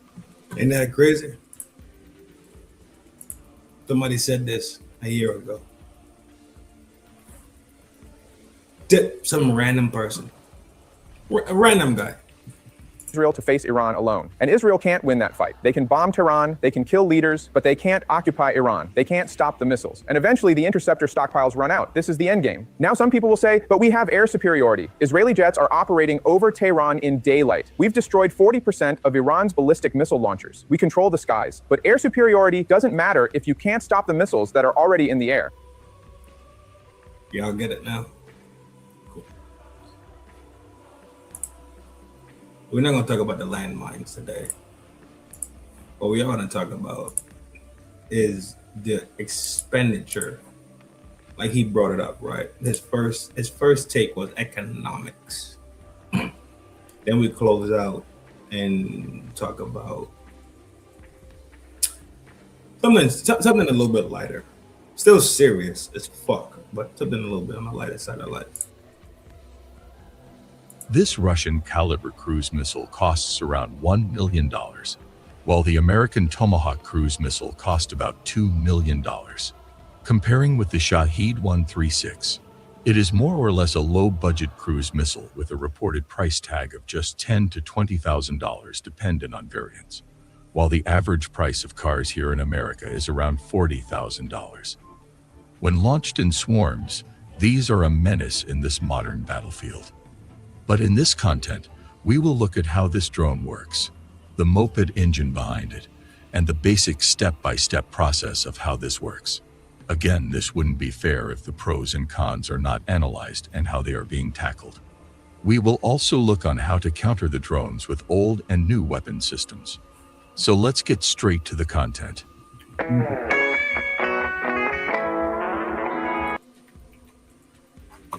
A modern single-use loitering munition, or some might call it the kamikaze, or suicide drones. Now let us analyze what is a loitering munition. A loitering munition, commonly referred to as a suicide drone or kamikaze drone. Loitering munitions are cheap, rapid response. He's saying kamikaze, but because it's a bot, etc., etc. This time against hidden or covered targets that appear for short periods of time, without positioning high-value drones close to the target area. It has its advantage and disadvantages, which would be clarified throughout our content. Now, let us look at the specification. The drone has a reported length of 3.56 meter, with a wingspan of 2.59 meter. The drone has a delta wing configuration. Let's compare this to a person to understand its size. As you can see, this is pretty huge for a loitering or suicide drone. The Al-Shahed weighs around 220 kilogram, while the warhead could weight ranging from 5 to 35 kilograms. It all depends on the mission. All that weight is amazingly being powered by a Moto MD550, a 50 horsepower civilian engine, which makes it pretty slow. This is a small moped engine or scooter engine sourced from China at a cheap price. Let us look at how it sounds like. The soldiers on the battlefield reported it sounded like the World War II German planes, the Stuka. Interestingly, the Germans intentionally developed this siren to create a psychological... Pause for the cause. Big dog tree star in the fucking building, yo. Tree stars in the town square. You better act like y'all know. Y'all better act like y'all know. Y'all seen the tree start stepping. What? Disrespect. Yeah, they've been disrespectful all night, G. Impact in the battlefield. They would all night. They've been carrying on. Installed a wind-driven siren that uttered. Don't take it personal. A screaming sound at a maximum. Somebody set the tone and most likely left. You hear me? Speed. But instead of the German I ain't gonna say no name. Messi Michon live. Messi Michon reacts. Messi Michon travel. Messi Michon long head ass. Don't worry. Yeah. They was acting up. A siren in this modern battlefield. But I salute you, Big G. You know we get down how we does it. You will be hearing a 2-stroke moped buzzing in the air, which would be soaring through the sky. These are reported to be the flaps located just beside the 2-stroke engine, and these are what are called the elevens, which function like the elevator of the plane. From what we know, the Al-Sahid drones are guided by GLONASS, or anti-radiation seeker, located in the middle of the fuselage. For those of you who are not familiar, what are anti-radiation seeker? It is a missile or drone that is designed to detect and home in on an enemy radio emission source to strike its target. Combining the delta wing configuration with the 2-stroke engine will give the drone a range of 1,000 kilometers, while the reported cruising range is 2,500 kilometers. Now, let us look at what is inside the belly of this drone. This is the RATO, or rocket-assisted takeoff, which we will be explaining later in the content. Let us look at the basic step-by-step process of how this works. Step number 1. The drone is carried on a simple truck carrier that looks like it is for cargo transport. But inside this cover are these menacing swarm drones. Each launcher in a standard truck container transports around 5 menacing drones. Step number 2. Inertial navigation or GLONASS data, a Russian alternative to GPS, are fed to these drones. Points to be noted, they are using a civilian inertial navigation system, but could be upgraded in the future. Step number 3. At a press of a button, the drone is launched with the rocket-assisted takeoff. This rocket-assisted takeoff is ejected just like this. This was installed to reduce weight and efficiency and let the 2-stroke engine take over. Step number 4. As these are swarm drones, a total of 5 to 10 are used all at once to overwhelm the enemy air defense system. Step number 5. The drone will be loitering at extremely low altitudes, which would make them difficult to shoot. The UAV drones would be operating in a swarm. In addition, the Al-Shahid 136 are quite small and have a composite structure, which makes them difficult to detect with the help of radars. Composite structure, not metallic structure.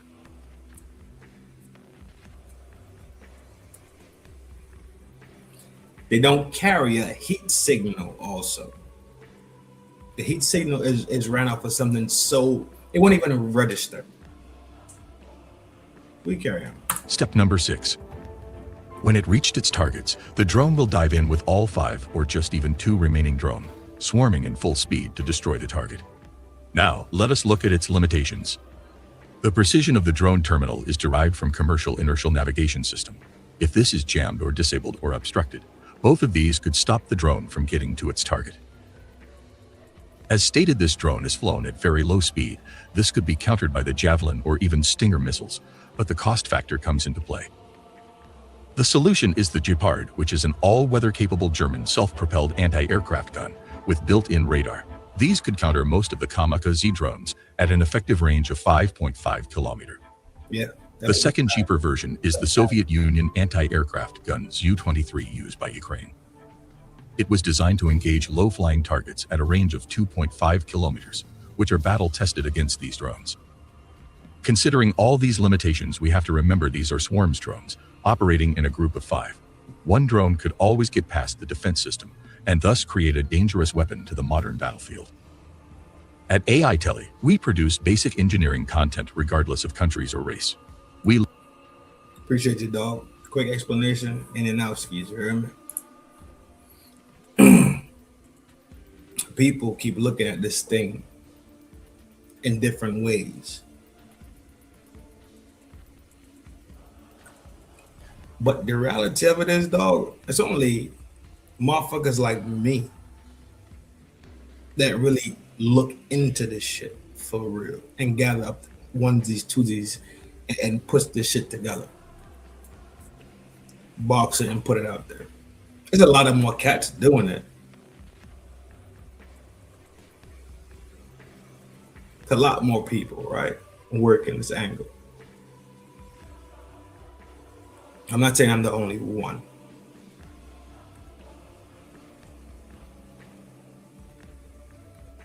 I didn't hear or see any black people talking about this shit.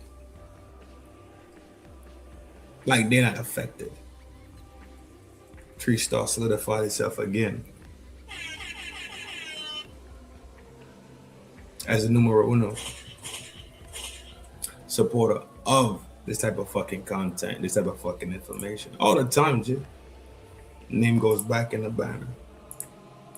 Let me get that banner squared away, and I do the rest. You hear me?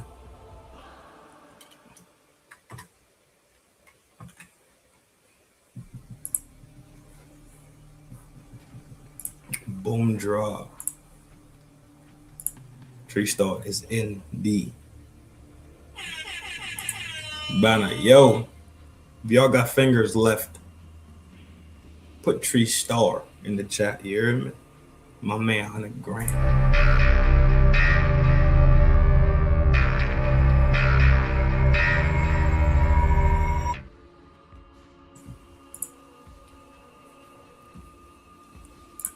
You know what's gonna happen, Tree Star?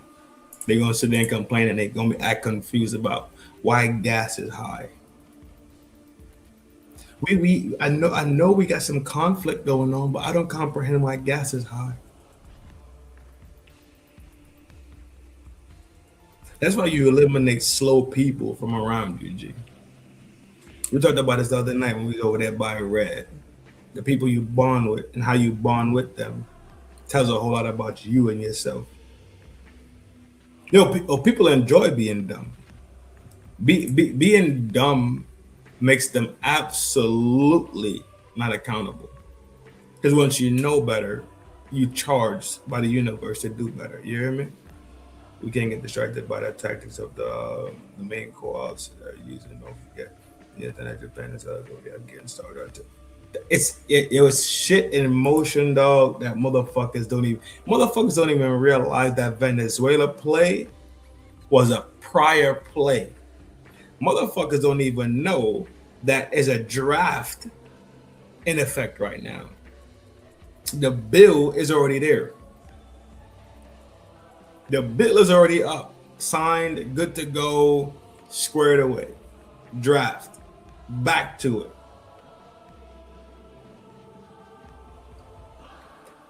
This is how your enemy counts upon your ignorance.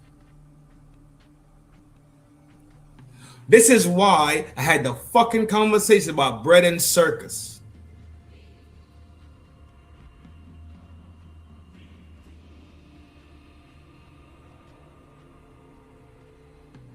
They want to watch sports. They want to jump on the YouTube. They just want to be. They want to be so involved in every fucking thing outside of them. They want to go to the Coliseum and watch the gladiators fight tigers and fight each other. That's what bread and circus is. They can't comprehend these things, Aki. So you guess what we do? We leave them the fuck behind. Y'all know I done cuss mega motherfuckers out on this channel, G. Mega motherfuckers I cussed out on this channel already. I don't care about that. I don't care about that shit, bro. I don't. I do not. I do not care about none of that shit, dog.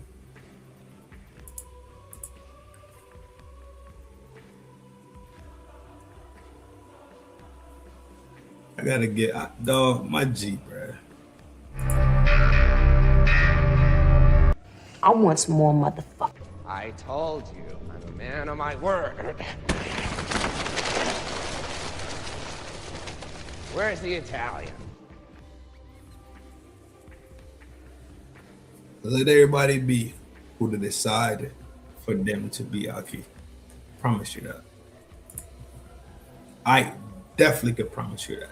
Those choices aren't not choices. You feel me? They rather play ostrich.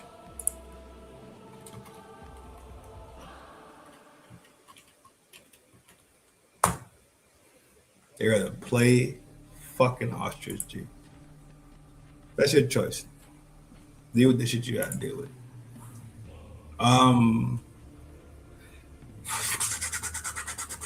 The mines.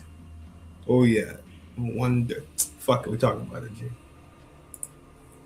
So they brought up this big controversy about mines being laid in the Strait of Hormuz, right?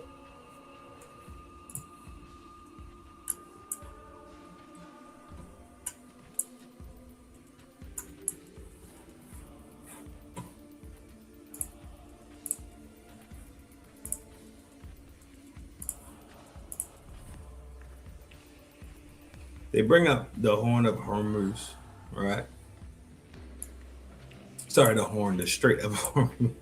The Horn of Africa. No, it's the Straits of Hormuz, right? And how it's mined. Exactly. They mined it for their own for reasons to lock off, and this is a strategic play.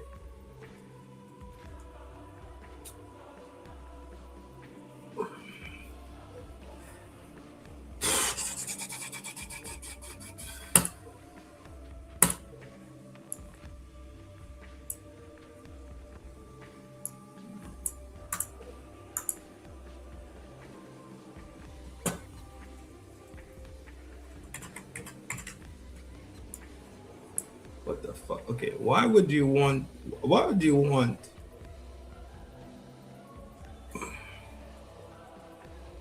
if you're beefing with Iran, why would you want to even be in the Horn of Hormuz?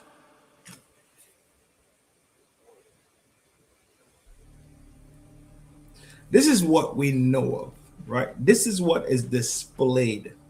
This is what's out there in the spectrum.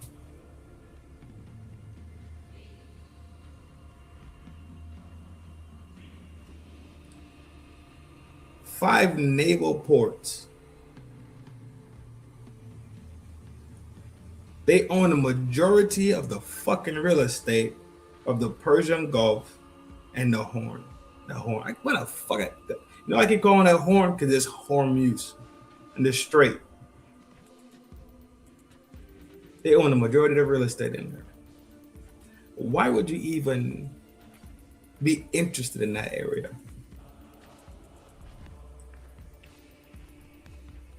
What are you going to do in that area other than get completely washed?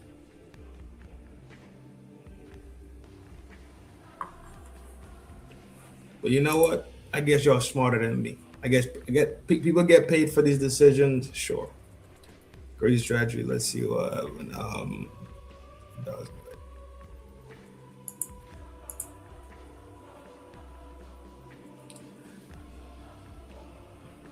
Dog, they locked out this shit. And allegedly, hold on, let me get my shit together. They letting the homies get through. The homies could get by. Letting the homies slide in. Because guess what? You gotta feed the block. The block gotta get fed, you hear me? This is the block we're talking about. The block gotta get fed. They gotta feed the block. They pumping crazy work out there. That's the plug.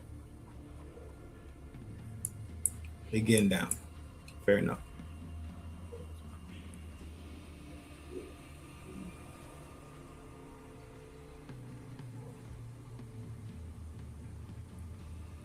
Let's talk about mines.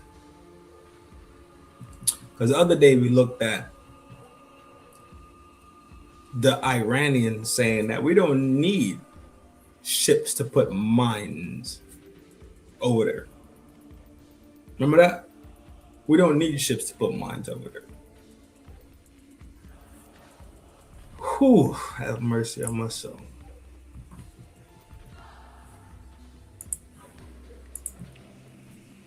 Okay, so at their core, mines come in two basic flavors. You've got the classic contact mine. That's the one you've seen in all the old war movies. The spiky ball floating around. A ship bumps it, and boom. Simple, but effective. But then you have its much smarter and way deadlier cousin, the influence mine. And this is where the technology really takes a leap. These influence mines, they don't need to be bumped. They wait for a ship's signature. See, any big ship moving through the water creates a magnetic field. It makes noise. It changes the water pressure around it. These smart mines are down there, listening, feeling, and sensing, just waiting for the exact right target profile to pass overhead before they decide to detonate. And they can wait in a few different places. Some are drifters, which just float around freely. It's terrifyingly random, and they're actually banned by international law, but they're still out there. Others are moored, tethered to the seabed so they float below the surface like silent predators. But the most powerful ones, those are the bottom mines. They literally just sit on the seafloor, packed with huge explosive charges, and they are incredibly hard to find. So a mine goes off underwater. How does that explosion actually take out a massive steel ship floating way above it? It's not just a big bang. It's a really fascinating and pretty brutal display of physics. It's this devastating 1-2 punch. First, the explosion creates this massive, super fast, expanding bubble of gas. This bubble just rockets upward and slams into the bottom of the ship, into its keel, trying to literally lift it out of the water and break its back. And at the exact same time, the blast sends out this invisible but incredibly powerful shockwave that can tear a hole in the hull and shatter sensitive equipment all over the inside of the ship. Okay, so that sounds really bad for a warship, but what about the ships that are the most likely targets in the Strait of Hormuz, the supertankers? I mean, these things are just enormous. Surely they can handle a mine, right? Well, it's a bit complicated. That gas bubble we just talked about, it's probably not strong enough to break the spine of a fully loaded supertanker. And believe it or not, the millions of gallons of crude oil inside can actually absorb some of the shockwave. But, and this is a big but, a full tanker is so heavy that it sits much, much lower in the water. And that brings its hull that much closer to a powerful bottom mine, which makes a hull breach much more likely. And look, this isn't just a bunch of theory. History is absolutely littered with examples of these weapons that wait, completely changing the course of naval history, proving just how effective they are against even the most powerful navies in the world. I mean, just look at this. In World War I, Turkish mines stopped the British fleet cold. During the Korean War, some 50-year-old mines held up a massive U.S. armada for 8 days. And right there in the Persian Gulf in 1988, a single ancient Iranian mine almost sank a modern U.S. warship. The pattern is just crystal clear. Again and again, simple, cheap mines have humbled the most advanced navies on the planet. Which brings us right back to that jaw-dropping statistic from the beginning. This isn't just some interesting thing that happened in the past. It is the single biggest cause of U.S. naval ship casualties in the entire modern era. It's a persistent, effective, and deadly threat. Okay, so that brings us back to today. We know mines work. We know the Strait of Hormuz is a major flashpoint. So what exactly does Iran have in its toolbox? What's in their arsenal? Well, Iran's stockpile is kind of a mixed bag, and that's actually what makes it so dangerous. They've got thousands of older simple contact mines that, as we've seen, are still incredibly effective. But they also have more advanced bottom mines from places like Russia and China. They even have sophisticated rocket-propelled mines that literally launch a warhead up towards a passing ship. And on top of all that, they claim they're making their own advanced versions too. But you know, it's one thing to have the weapons. It's another thing to use them effectively. Iran's big strength is that huge, diverse arsenal and its ability to lay mines from all those sneaky small boats. Their weakness is, they don't have many specialized mine-laying ships, and there are real questions about how ready their submarines are. A lot of their supposed capability is, for now, pretty much untested. And that really leads us to the final and maybe the most important question of all. Does Iran actually need to sink a whole fleet of supertankers to win a conflict? Or do they just need to lay a few mines, damage one ship, and let fear do the rest of the work?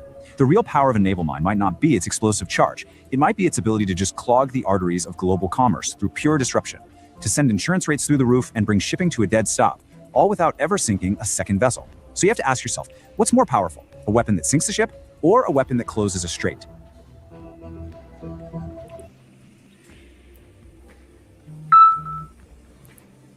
They're not playing the same.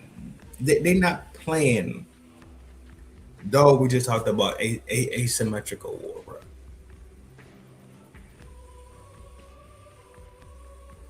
While they playing the asymmetrical war game, knowing how the terrain is, knowing how protected they are, on the Eastern Front.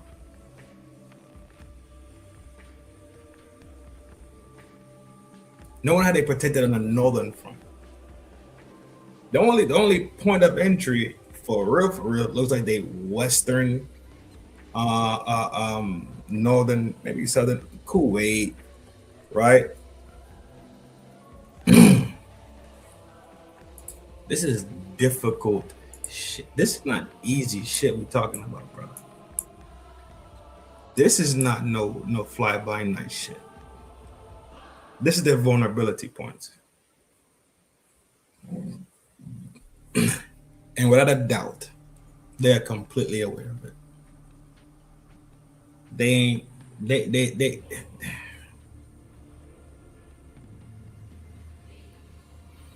They're aware.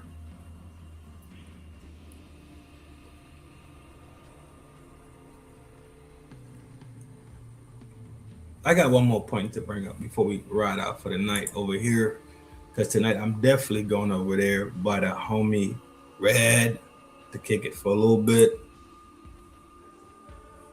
Look at this map one more time. This is the Caspian. We already know the Caspian exists.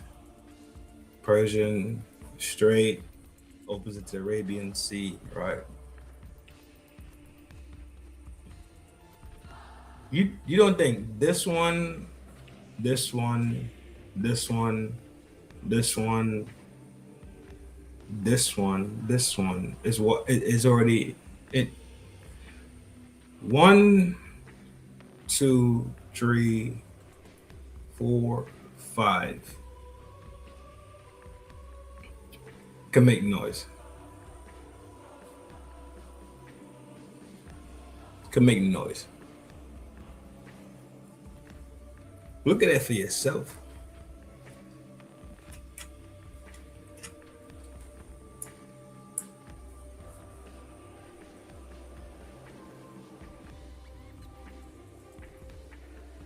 You push in from Iraq. You got immediate response. 1, 2, 3, 4. Air and sea. You draw a line right here. If you cut this up in forts, you would get this portion,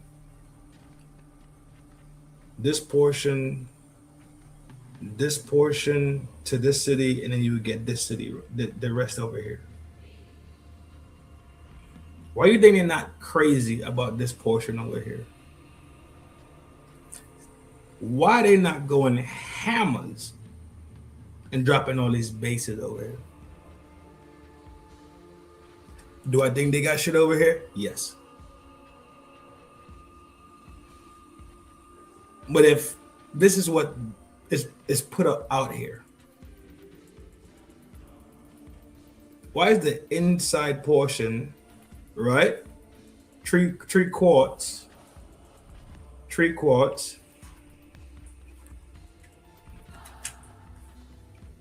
Why is 3/4 of this thing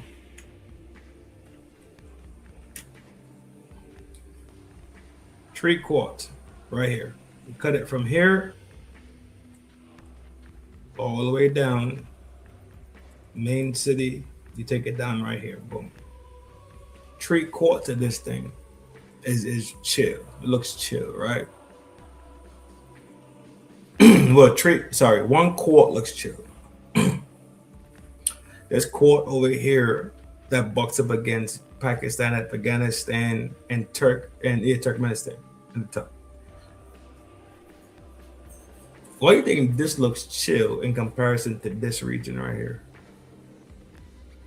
Coinkydinks? We still walk around here thinking that it's Coinkydink land? Okay, cool. You think in this quart right here, they ain't ready? You think this quart can't support this quart? And this quart can't support this? Yeah, I'm done. I'm fucking done.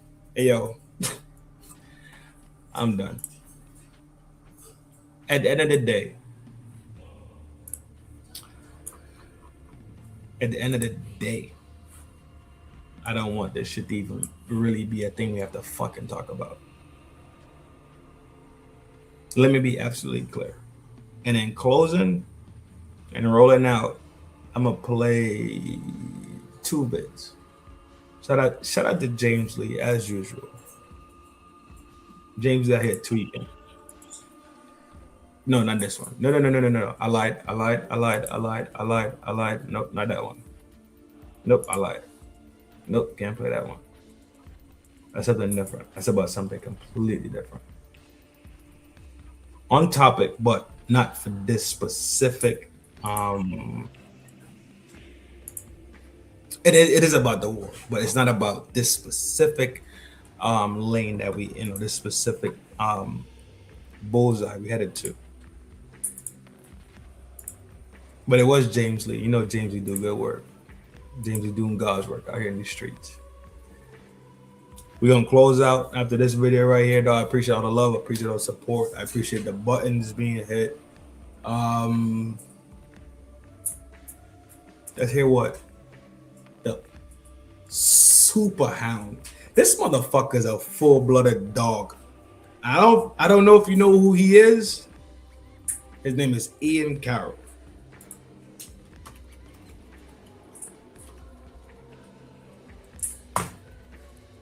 He is a real life creature, G. Yo, Upward, what up, my boy? My man, 100 grand.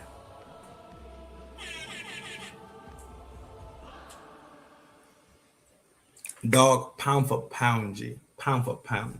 Ian Carroll is a fucking dog. If you get an opportunity, punch in Ian Carroll and just enjoy. He's different. He's different, but we all are different. We all have our own things. We all have our own lanes. We all have our own styles. I fucks with his style. And the crazy part about it is the video I'm about to show you right now, he doesn't even look like this anymore. He looks hella like more like a squared away, not punk rocky, fucking gangster cat. Like he looks more like a fucking he's look more professional, if that's the term for it. Essentially, the Samson option. That's Ian Carroll, bro. He does not have the same wig chop. He don't wear gauges. Yo, that's Ian Carroll. Dope as fuck. I fucks with Ian Carroll. He created his own. He was one of that guy. Remember I was talking about the Epstein files being so massive that one human being could not actually go through it for real. What him and his homies did, they created an AI to scrub it. He's one of the people that did it. So to add more credence to what the fuck I've been telling you, I'm telling you he's a fucking dog. Him and his people create a fucking AI that scrubs this shit. It's called Web. I'm gonna promote it one day, but I don't want to promote it right now because I don't think it's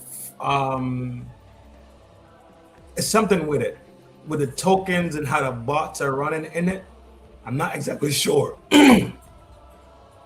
But as of right now, he is so fucking committed to it. He's blessing people with the tokens to do the research and help draw the information out. I don't know if he's doing that anymore. But he's definitely, him and his crew, his homies, they are going hammers over there. And that AI, think about we just talking about Epstein files. Think about what that AI, that open source could actually fucking pull out. It's it's not circumcised. It's not owned by anybody that wants to curtail and give you what the internet wants you to have. It is running by itself. Big salute to fucking Ian Carroll and that crew over there, dog. I fucks with them. That is genius fucking shit that they doing over there. But listen to what this is, and then we talk about it, and then we close up. Is Israel's kind of looming threat that if we ever get into a war and we're losing, we'll throw a fucking tantrum and nuke everyone, because the Samson option is not just a declaration that we will be unafraid to use nukes against our enemies, but if our allies let us start to lose any of our wars, we're gonna nuke them too. Because y'all pieces of shit should have had our backs when we were down, and if you don't, fuck you, we're bombing everybody. I'm kind of I'm kind of embellishing, but that is actually what the Samson option talks about, and you should look it up for yourself because it's fucking psycho.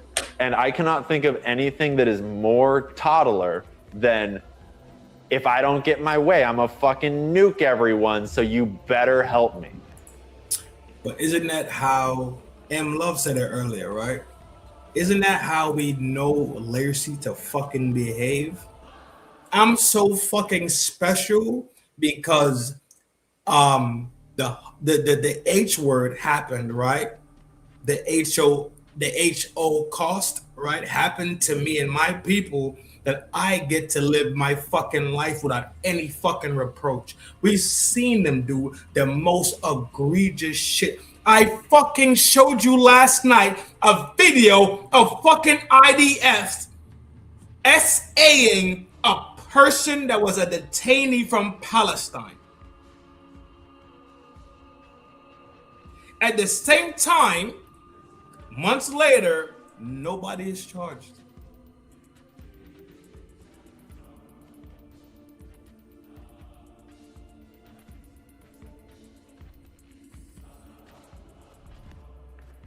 Fuck everybody else that went through their own HO costs.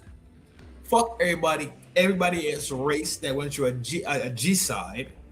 Fuck everybody else that suffered under being snatched from their lands, and they the fucking special ones. That's how Lacy thinks. That's how the Zionists from Lacy think. Be careful of the words you fucking use, because there are people on this planet that practice Judaism that do not fuck with any of them.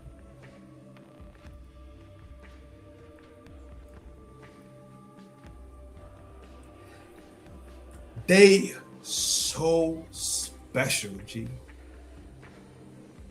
that the world needs to bow and acquiesce to their fucking needs. How many years and decades has it been?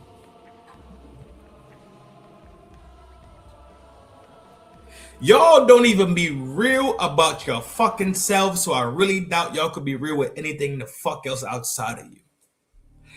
How many fucking decades has it been?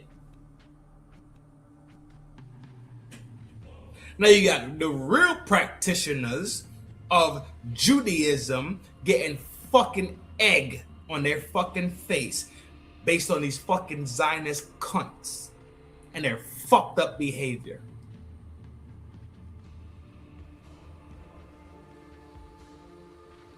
Bruh. I'm upward, G. The motherfuckers in America for they self can't get $1 for the ancestor being slung inside of a fucking tree based on the policies and the governmental agencies activated to destroy them. But you want the same people here to have a fucking conscience or give a fuck about somebody over there that ain't really the motherfucking real people from that? Yo, if you don't get the flying fuck out my face, dog. But like I said, we was playing the video and we was closing out, dog. Y'all know it's a love thing from me all the time, 24/7, like a Mac 11, dog, ready and primed to fire, G. Y'all know it's a love thing at the end of the day, dog. I only talk this way and I only talk about these things because I get lost in how people are so subservient to fuckery. They're not subservient to reality and truth. They subservient to what the fuck that serves them. They subservient to the dollar bill. They subservient to money. They subservient to things that they can't take at no time with them when they transcend from this realm. I have to end with a funny, bro. I have to. I literally have to. Because then I don't want to take this energy over there when I'm kicking it with red, bro. I have to end with a good note. I gotta find one. There's some stashed in there. But if y'all think this is from fucking hate, then fuck you and you don't fucking know me. And that's good. And keep it that way and bang the fuck out. Unsubscribe, go back in your fucking corner, go to where they tell you sweet shit and rub your fucking back and talk from two sides of their fucking head and speak with a split tongue. Go enjoy that shit. That shit's not happening here, Aki. It's not. If that's what you into, go fucking find it. I promise you, it's enough drama and bullshit fucking channels out here. You will never be not entertained. I promise you, there's enough people out here that would lie to you that you will never not feel good about it. I promise you, there's a lot of shit going on out here that will just make you numb to fucking reality. I'm telling you, go get it, dog.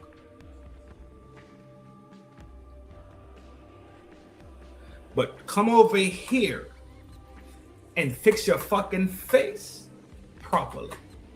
Get your mind fucking right. Get your attitude adjusted. When we over here talking about real shit, we talking about real shit. When we over here partying, that's just what it is. We partying. We gotta party sometimes to not fucking cry. Sometimes we gotta laugh just to not fucking cry. Sometimes we gotta do weird shit, wild shit, funny shit, so we don't fucking break down and go park ourselves in a corner and eat buckshot. Y'all know what the fuck be going on out here for real?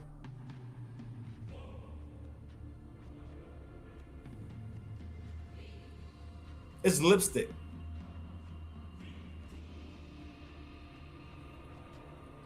We over there by lipstick tonight. I'm about to drop the link in a little bit. As soon as I get off here, I'm gonna drop the link and run a promo. Y'all motherfuckers is weird, son. Y'all like weird shit. Y'all just fucking different, dog. Different as fuck.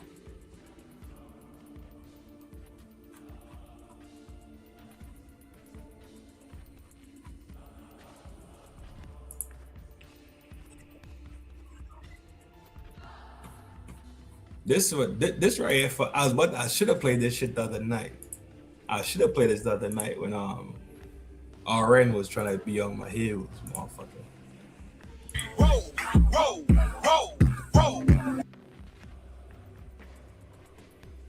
On the set, getting it.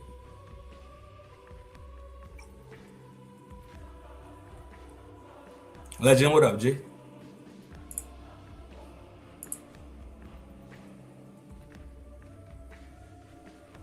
AI is AI be tweaking, Sean. AI out of control, bro. I fuck this shit right here. I fuck. I don't that shit that makes shit look real. I'm not going for that shit. I'm not.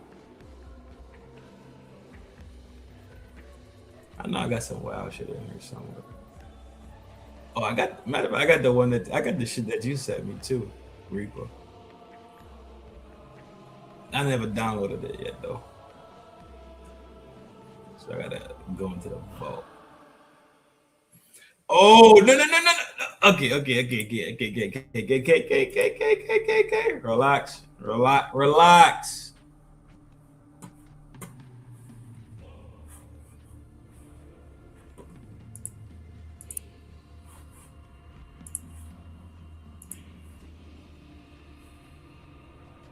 This episode of Tweaker Geographic, we witness a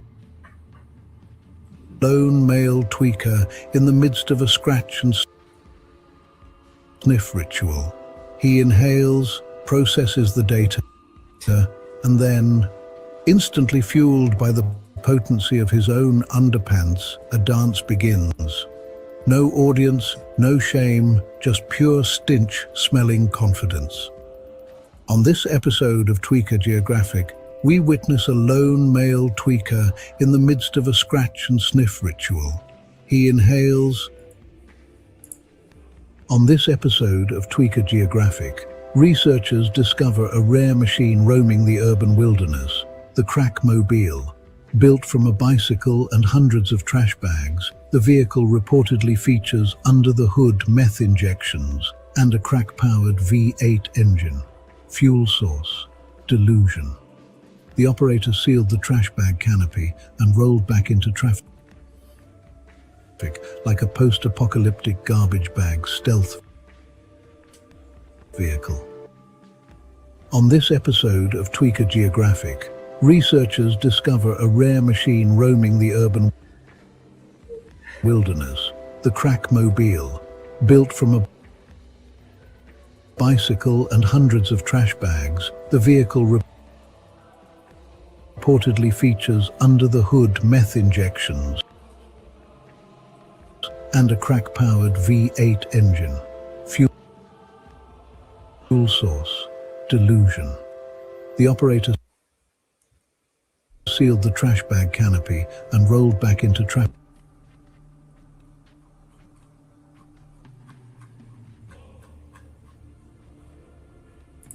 On this episode of Tweaker Geographic, in the concrete wastelands, two female tweakers engage in a territorial dispute. Armed with wheelchairs and confidence, they circle aggressively. Threat calls are exchanged, none of which affect the outcome. The battle ends in a draw, as both roll away convinced they absolutely won. On this episode of Tweaker Geographic, in the concrete...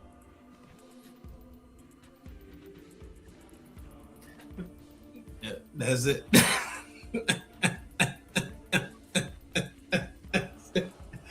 Which one? The automobile?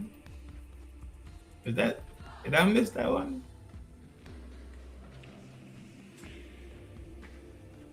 Oh, you talking about Buddy's accent. Oh. No. Yo, this one is my favorite.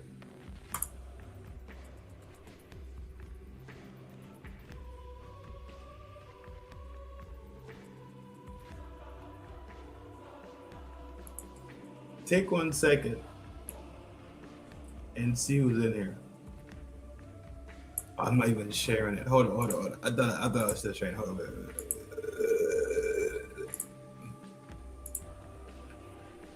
Check your mans out. Check your man. There's people. Yeah, I can fix this. As cars and semis rocket past him at lethal speed, repeatedly denying fate, he approaches the gator with the confidence of someone who has never learned a lesson. Using advanced techniques such as aggressive hand motions, incoherent yelling, and pure chemical optimism, the tweaker attempts to assert dominance. The gator thinks otherwise. On this episode of Tweaker Geographic, we encounter the Florida highway tweaker. On this episode of Tweaker Geographic, it's a bird, it's a plane. No, it's a wild tweaker. Already 30 feet in the air, he has evolved beyond sidewalks and into public infrastructure. The stoplight becomes his nest. From above, he challenges gravity and authority. Below, police deploy a massive inflatable cushion. Commands are issued and instantly ignored. With diplomacy extinct, officers deploy the tweaker tranquilizer. The subject believes he can fly. Gravity disagrees. The cushion catches him, and the ecosystem is restored. On this episode of Tweaker Geographic, it's a bird, it's a plane. No.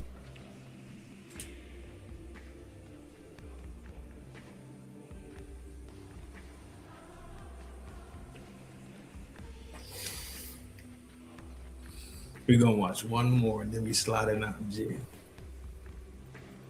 We're gonna watch one more and then we get out ski. You hear me?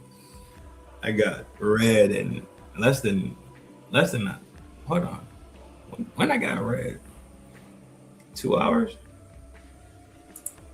On this I think it's 2 hours for red. episode of Tweaker Geographic, we encounter a truly bewildering sidewalk specimen. Dressed in what experts can only describe as a confused blend of thrift store clearance and absolute confidence. Armed with a ribboned stick of unknown origin, the subject performs spins, twirls, and skips as if summoned by music no one else can hear. Researchers believe this display may be part of a mating ritual or an open audition for Tweaker's Got Talent. On this episode of Tweaker Geographic, we encounter a truly bewildering sidewalk specimen. Dressed in what experts can only describe as a confused blend of thrift store clearance and absolute confidence. Armed with a ribboned stick of unknown origin, the subject performs spins, twirls, and skips as if summoned by music no one else can hear. Researchers believe this display may be part of a mating ritual or an open audition for Tweaker's Got Talent. On this... Yo, this dude has to do my eulogy, bro. When I leave out, has to do my eulogy. Has to. There's no two ways about it. Whatever I want me to say.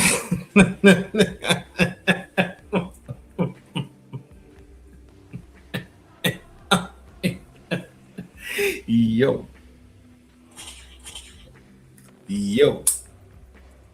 Upward.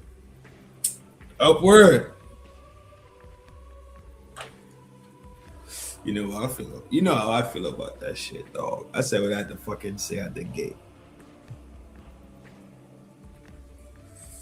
And from time to time I run back into the Senate, but you know, yeah, my fucking, I ain't changed about nothing about that shit, bro. My brain ain't changed about nothing. I haven't changed anything. But y'all know it's a love thing, right? From here to there. I appreciate you pulling up to the town square, being smooth and being clean, hitting the buttons, showing love, doing the extra, as always, Big Reaper.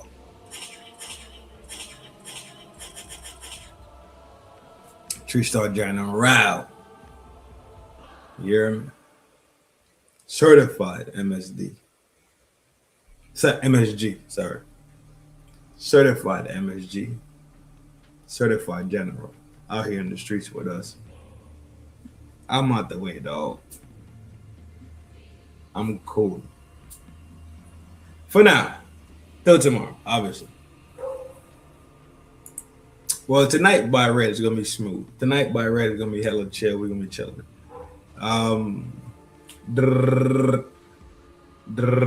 Yeah, I know. MSG, General, 3-star for sure. I'm trying to see if I miss anything. I don't think I missed anything. Y'all know it's a love thing from here to there. Love yourself so you can love the people that surround you. Take care of yourself so you can take care of the people that surround you for sure. This shit that we talk about ain't for you to be scared, bro. It's for you to be a little bit more aware, right? And when you're ready, you kind of don't gotta get ready. I comprehend that the world that we're living in is full of uncertainty right now. But be sure in your ability to overcome. Be sure in your ability to have the tenacity to fight. Because a lot of us, we just ain't fighting and working and doing things for ourselves. We have people that depend on us, right? So keep that in the back of your mind. Stay on the grind. Stay looking forward. Keep your compass at true north, dog. And we shall do. We shall do. You hear me? The riches of life is a relationship. Everything else you can't take with you. You hear me? It's a love thing. I see y'all motherfuckers. Some gang shit. Y'all better pull up on red tonight. We going over there by red in about. Hold on, let me look at it right now. Fuck, close up and see when we popping this off.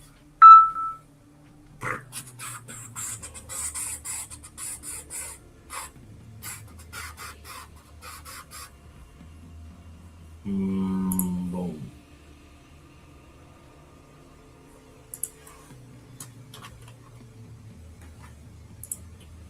Gang shit. That's all we am, bruh.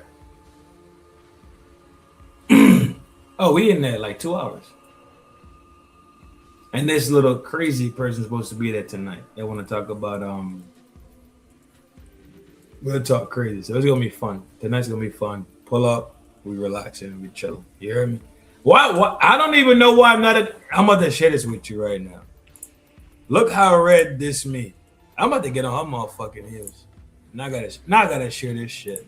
Yeah. Big G was on it. Look how red this me ain't put me in the thumbnail. Like I ain't been over there witching hours for hella long. Am I supposed to be this little creature back here? Itsy bitsy spider climbed up. Nah, I want a thumbnail. Where's the thumbnail at? Am I supposed? Yeah, see, 2 hours. We're in 2 hours. Am I that little ghouly thing back here? Am I this little fucking go? You know what, Red? We'll have a long discussion tonight. I ain't going for it. Some new person show up and I'm getting put to the side. I don't even get my own little character. This is bullshit. See y'all soon. We're pulling up. Pound for pound, we're gonna be over there by red in 2 hours. You heard me? So love. Dang. See y'all soon. Hold it down. Until the philosophy which hold one race superior and another inferior.